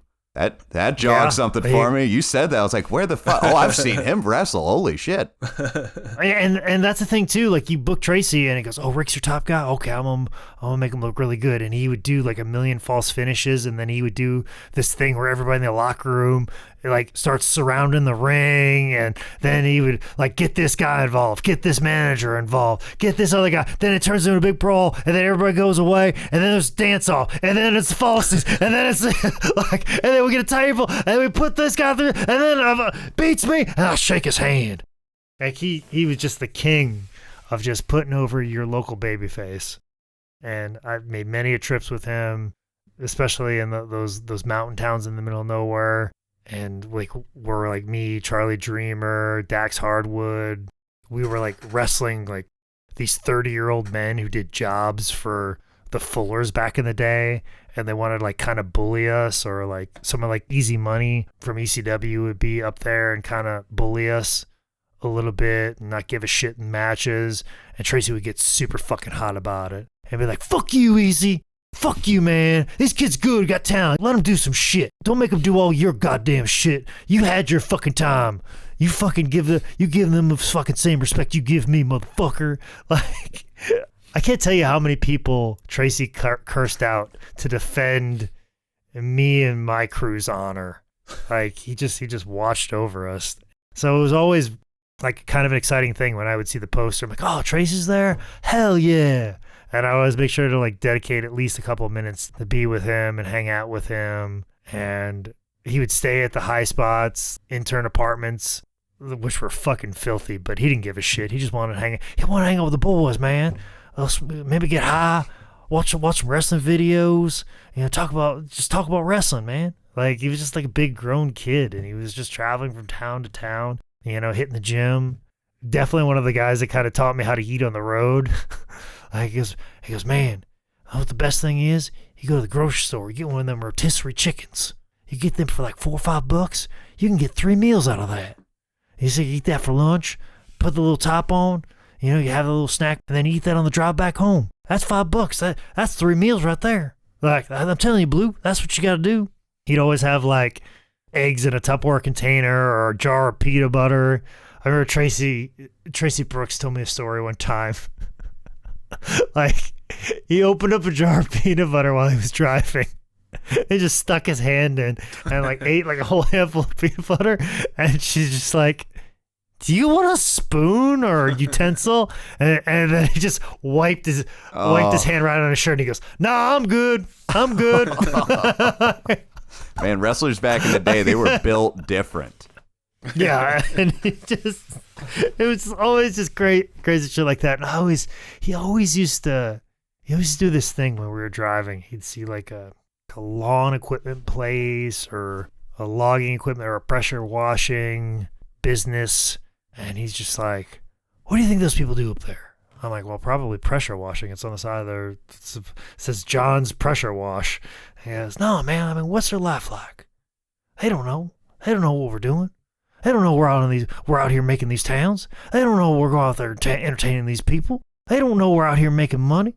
They don't know what we're doing for the local communities. They don't know. They're just sitting home doing nothing. We're out here doing the real work, man. We out here. He always saw us as like us as professional wrestlers as being something special. And I think about like how like haggard I am. Not to date this, but I've had a very long month with AEW and wrestling and traveling a lot, and I'm just very like, it's a grind. This is one of those, the schedule I've had it's not felt like I've had a very good job. It makes me feel like I have a very rough job, and I just keep thinking about Tracy Smothers, who had to go to these towns and wrestle these guys who were beneath him in talent, and he made them look far better than what they were, and he did it for $200 less than he should have. And he lived off of gas station food, slept on people's couches, and he did it with a smile, man. Like, he loved it, every bit of it. And like, I think it's just recording this episode is like probably what I need right now to remember, like, he really loved it. And on some level, I love it too. It's just you forget it sometimes. But he never forgot it. And he always reminded us how wonderful and amazing it was. And that's what my time was with him in 06 and 07. Always looking out for us. Always like teaching us something. Always there for us. And just always sharing his love of professional wrestling. Like, I remember one time he was staying with us, and George South had a show on a Sunday. And I'll never forget, George was like, oh, don't bring him to my show. Because George is like thinking if Tracy shows up, he's going to try and get a payday or try and get a payoff. And George's Mooresville shows were not about payoffs. I mean, we weren't even getting payoffs. We're just getting ring time. And George was like, don't even bring him there. And like, we tried to like fade Tracy a little bit. Like, oh, we got to go do this thing. And then finally, like, after the whole weekend with Tracy, I'm like, we can't lie to him. Like, hey, we got a show with George, but George doesn't want you to go because he thinks you're going to hit him up for a payoff. And he goes, oh, I don't want a payoff. I just want to hang out with the guys. I'll show up. I'll be an agent. Like, so he's being an agent at the Mooresville show in front of like 14 people. And he sat down and watched everybody's matches. He's sitting with 14 other people. He's sitting in the chair watching all the matches, immediately running in the back and be like, oh man, that was so good, that was great, don't do that again, you do this a little better. And then he'd run back out like, I gotta watch this match. And he would just like run back out there like a little kid and watch all the matches. That was also the night where George infamously, where the two guys in the ring fucked up the simplest like rock and roll midnight finish ever, and George stopped everything and goes, stop, everybody stop. We are going to do it again. And instructed how everybody to do it. And he goes, listen, folks, I don't give a damn about no kayfabe. This is a learning experience, and I need my students to do this finish right because I want to see them do this right because I like seeing this finish. So you get here, you jump off the ropes, knock his hands down, and then we go 1, 2, 3, we go home. All right, go. Like, they went through it, and I'll never forget Tracy was like, on the way back home after that, Tracy's like, man, I have seen a lot of things in my life, but I've never seen anything like that before. Like, I've done a lot of drugs and I've seen a lot of things, but I've never seen anything like that before. Like that, I was incredible. George just stopped everything, started the whole match over. I was insane. I love to think about like how complex and weird wrestlers' lives are. And then, like, to think out of all the crazy shit that he's seen, he's like, he broke kayfabe in front of 14 people in an armory, man. That's like a new level of crazy. He stopped the match, made him get back in the position, and then do it again. He told everybody he was doing. He didn't just like yell at them and tell them to do it again. He stopped everything and instructed everybody what was going to happen. Was this the main event? Yes, that's. Main event, go home. Good night, everybody. Even better. Also, too, another reason why he didn't want him there is because Buddy Landell was there and he didn't want Buddy to seem any less special. But like Buddy hadn't seen Tracy in years. So the best part of that night was Tracy sitting in the back with Buddy Landell and telling old road stories from Smoky Mountain. Thank God I was on a George show and we were just going to call the match in the ring anyways, because I wouldn't have gone over my match at all, because just listening to those two talk was so fun. And I've probably said some of the stories on the Buddy Landell episode, but man, like that was like a really, really good moment in time with Tracy. So like, and like my life and time with him during that time was just filled with it. I don't know if there was a month that went by that I didn't see Tracy Smothers at least once a month at those Stan Lee shows. Just all the time. And then sporadically throughout the years. What a great dude. What a great man to meet early in my career. I wouldn't be half as good as I am right now if it wasn't for him, for sure. Or at least I wouldn't love it as much as I do. Or realize that loving it as much as he did is as rewarding as it is. Rounding out Tracy's career, he'd stop by TNA, and he'd also do some work for the always fun Juggalo Championship Wrestling. There's a great YouTube video. I have no idea who Tracy was supposed to be wrestling, but it was at one of the Gathering of the Juggalos.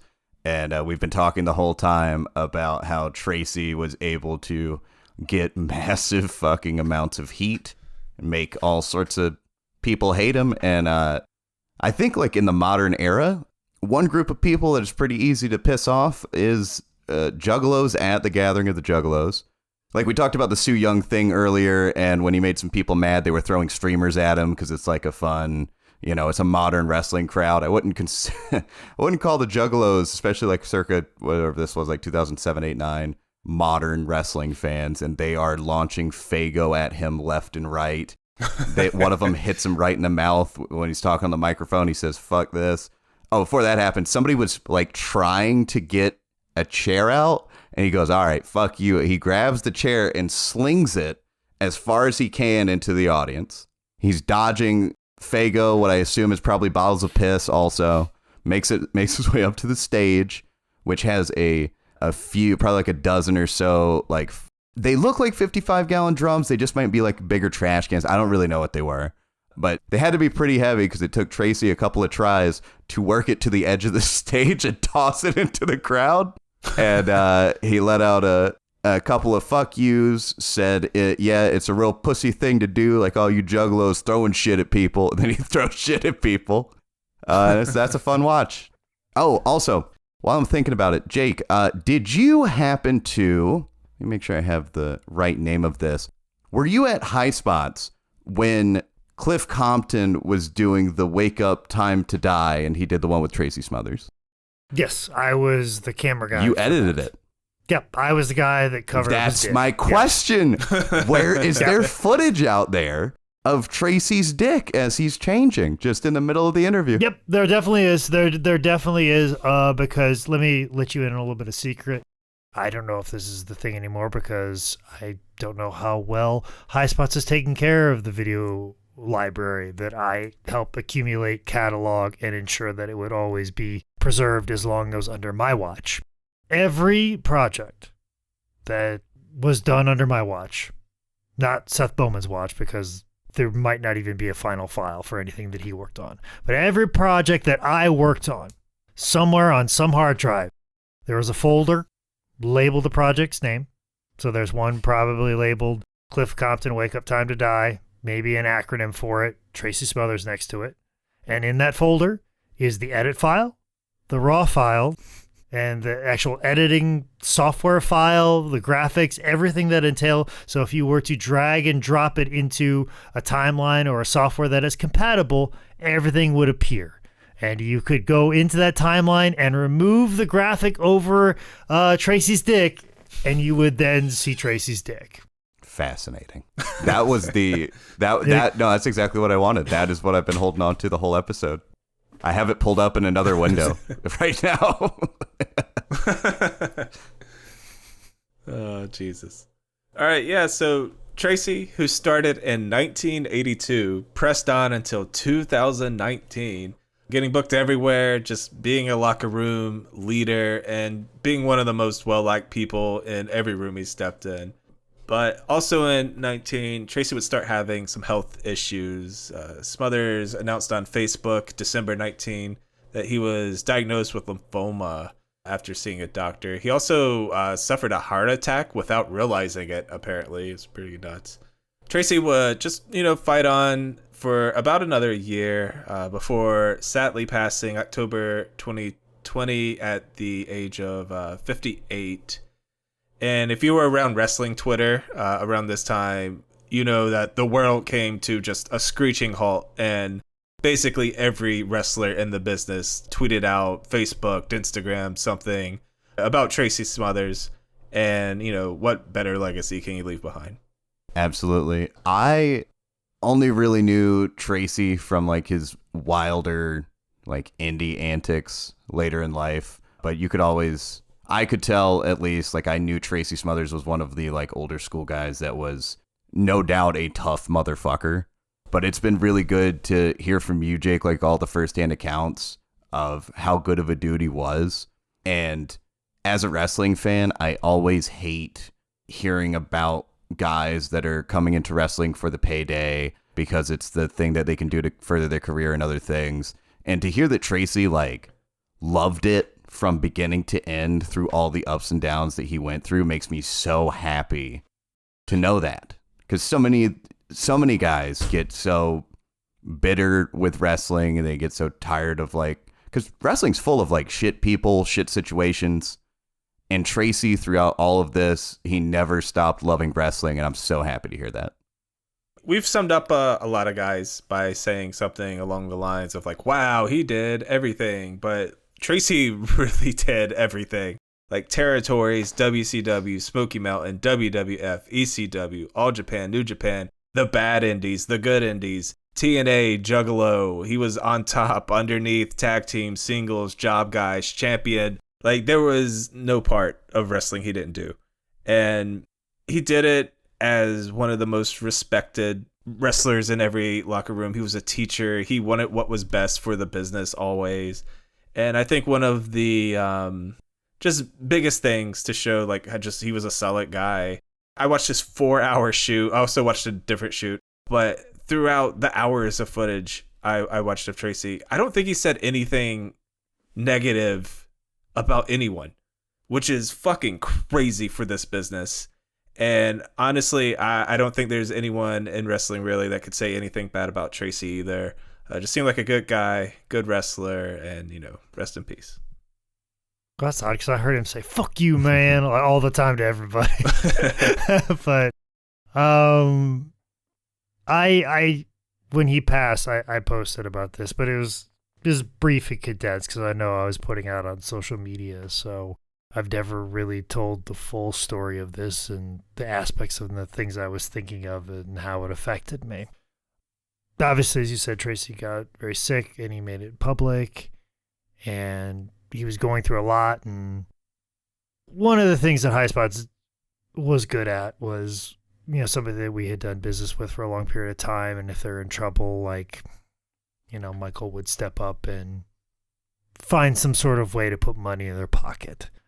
Now, also, too, I think there was also part of a reason why Michael wanted me to go to Louisville, Kentucky to meet up with Tracy to sign some 8x10s is because he's like, oh, he might die soon and these will become more valuable. Now, granted, I feel like that there's a little bit of that and that's a dirty part of it. But at the same time, too, I think 90% of it was like, hey, Tracy's rough off. I want to put some money in his pocket. Let's have him sign some 8x10s, have him do a Man Scout fireside chat, do as much as we can to give Tracy some money in his time of need. I think that was, like I said, 90% of what I was asked and tasked to do.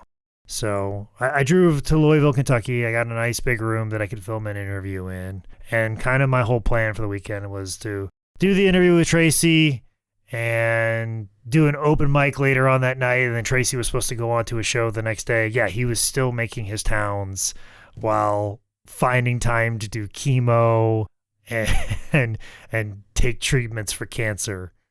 Like, what a warrior of a dude. And there was like several times I saw him and he looked so gaunt and Like, he'd lost all his hair because of chemo, and like it was tough to see him in that way. But when he showed up to send the 8x10s for the subscription box and film the interview, like, he looked pretty good though. Like, he seemed like he was kind of moving a little bit better.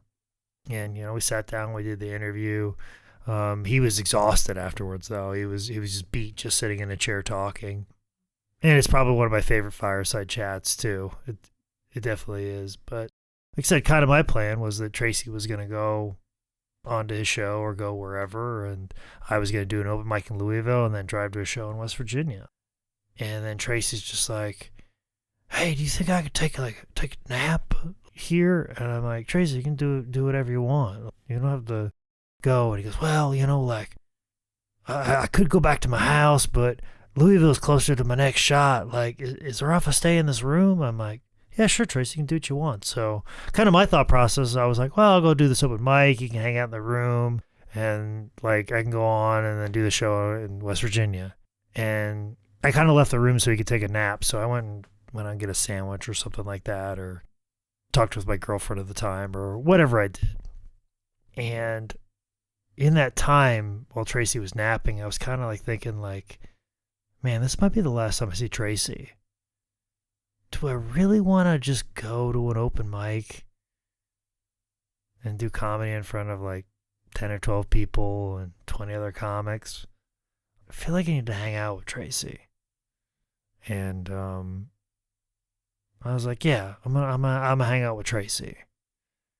So like, I went back upstairs and I was like, "Hey, what do you doing tonight, Tracy? You said you need a place to crash and Louisville's closer." He goes, yeah. I'm like, "We'll tell you what, once you crash in this room, I got 2 beds. You can have the other bed. We can just kind of hang out." And he goes, "Okay, cool. Well, gotta meet up with the guy who's writing my autobiography. I got to go over a couple more notes." I'm like, "Yeah, just tell him to come on over." And yeah, so he came over, he proofread his book. And then Tracy's like, "I'm hungry. You guys want some pizza?" And I go, "Yeah, pizza sounds good." And then Tracy's like, "I'm gonna call Domino's." I go, "Tracy, please. Let's get some good pizza." So like, there was some like famous pizza place in Louisville that was just up the street. So I ordered pizza from there, and I said, "Tracy, don't even worry about paying for it. Like, you don't have to fucking eat Domino's. If this is the last time I'm hanging out with you, we're not gonna fucking sit around Papa John's pizza like it's the end of a wrestling show. You're getting like the best pizza in town." And it was just me and Tracy the rest of the fucking night. We watched the NFL Network the whole night. And Tracy just was like, "Man, NFL's a work, man. Let me tell you something. Roger Goodell, he's got this shit booked up tight. This is what's going to happen in the fall, and then this is going to happen." Like, we talked about old wrestlers. We talked about towns we used to run, all kinds of stuff. We talked all fucking night. Hung out, ate pizza, talked shit. And while it was all going on, I just absorbed and took it all in, which is the complete opposite of who I was. That is not who I was before this pandemic hit. And this was literally like a few weeks away from the world just shutting down.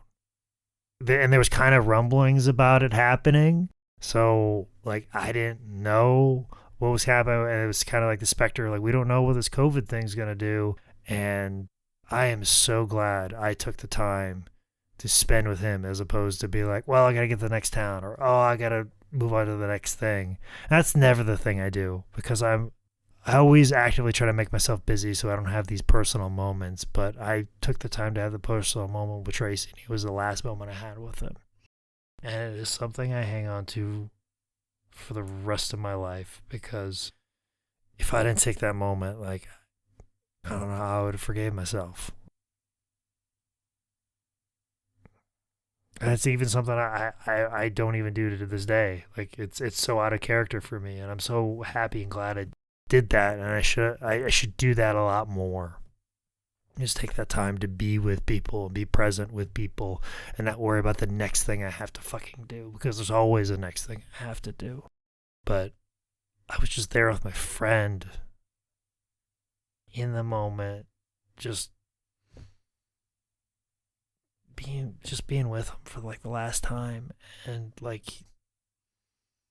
he looked after me so much when I first started. Like I said, I was wrestling against grown men who didn't want to fucking bump for me, and promoters that didn't want to pay me, or hide in the office and say they're talking to the athletic commissioner and just waiting for me to get tired and then leave to drive back home so they didn't have to pay me, and a multitude of different things. But Tracy always defended me and protected me, and now here I am, like, watching over him. And it was for the last time. And he passed a few months later, and obviously, like, didn't come as too big of a surprise for me. But it definitely affected me and made me cherish that time with him. And like I said, like, I now carry that with me. I was just in a wrestling locker room this weekend, and I realized that I can't be asshole Jake like I always am. I have to do what Tracy would do. You know, I have to be the guy that's like, oh man, what do you want to do? You know, I have to be the guy that, like, hey, that match was real good, maybe do this. Or, like, I have to, like, every time I walk into a wrestling locker room, and anytime anybody asks me to watch their match, like, I try and do what Tracy would do and just share my love for professional wrestling. So spread that gift around. Be that positive person. Be that good person. Stick up for, like, the quiet person in the locker room and ask them how their day is. Make them feel better. Make them feel good about themselves. And go out there and have the best possible match possible and make that guy feel good and make that guy look good. And he is always the thing I think about when I'm at an indie show. That is when I have my bag, my gear bag, and before I walk into the locker room, the first thought that I have is, like, what would Tracy do in this moment? And how are you going to be like him at this moment in time? Now, when I go through the curtain, I do my match. But when I go through the curtain into the locker room, I think about what Tracy would do every single time. And I have tried to do that since his death. And I will never come as close to him. But if enough people whose lives he did touch do that same thing, maybe we can fill that hole that he left behind. All right, that is the great Tracy Smothers. Thank you guys so much for tuning back into Tim Bell Pod. Yeah, assuming the dollar is not currently valueless after everything that's going on, check out our Patreon. Jake, Tyler, you guys got anything before we go? Make sure you get on the Patreon. We are tirelessly working on episodes that, even if we got to take two attempts at them, we will make sure that they are done properly for every one of you that have taken time to be a Patreon member. And maybe in the future you will painstaking efforts that we will go to ensure that you get your money's worth. And can't thank Nicholas enough for all his tireless research. I can't tell you how many times he messaged me and he's like, man, Tracy did a lot. and for you to just kind of put it as concisely as you did, like, I don't think I'm going to wake up tomorrow and go, oh, I forgot to talk about this with Tracy, or, oh, we didn't bring this up. Like, for you to extensively cover this the way you did, Nicholas, you did an amazing job. And I think Tracy would be proud of this episode and the hard work that you put in on this one, in this episode that honored a man who's very close to me. So thank you. Thank you to everybody that listened. Like I said, the Patreon is very important. Get on that. I'm out there doing jobs for multiple companies. Apparently Ring of Honor, AEW, maybe one day NWA or MLW if Billy Corgan isn't such a fucking coward. Maybe I'll do a job there. But regardless, I'm out there knocking around, still doing comedy. Look me up. Go to Shop AEW. Buy something. If you guys want to follow me on social media, appreciate it. Other than that, traveling around doing some stuff. If you're interested, you'll look it up. As far as the Patreon stuff goes, let us know what you guys are interested in seeing too, because Nick and I are throwing around some ideas for different things, maybe some watch-alongs. If you have any ideas for subjects for Drunk Pro Wrestling History coming up. We've got 2 that I am going to be researching, and I am very excited to do with Jake at some point. He looks like he has some. Yeah, but we can't lean on Tyler just getting drunk and creating. No, magic, it's like, please. The well is dry. It's his liver. Yeah. No. It's not the well is dry. It just we actually do care about Tyler. I know it seems like we don't, but we can't have him just get shit-faced drunk and then come up with magic. Because his liver will just fall apart. So they all can't sit around Tyler getting drunk and talking in a microphone. So whatever ideas of what you want to talk about, we're open and available. And however you want to craft the Patreon page, we most certainly will accommodate. Yes, absolutely. And we may have to get Nick drunk and just have him list New Japan cards from the 90s. I think that might be a fun idea too. I would be doing my best, but we would somehow get canceled for me doing that. It would not go good. All right. Yeah, so that's this episode. If you see Man Scout in public, buy him a pack of NFL Obsidian by Panini and give that to him. All right. See you later. I'm going to come down the chimney. I'm going to punch you ugly ass kids in the face.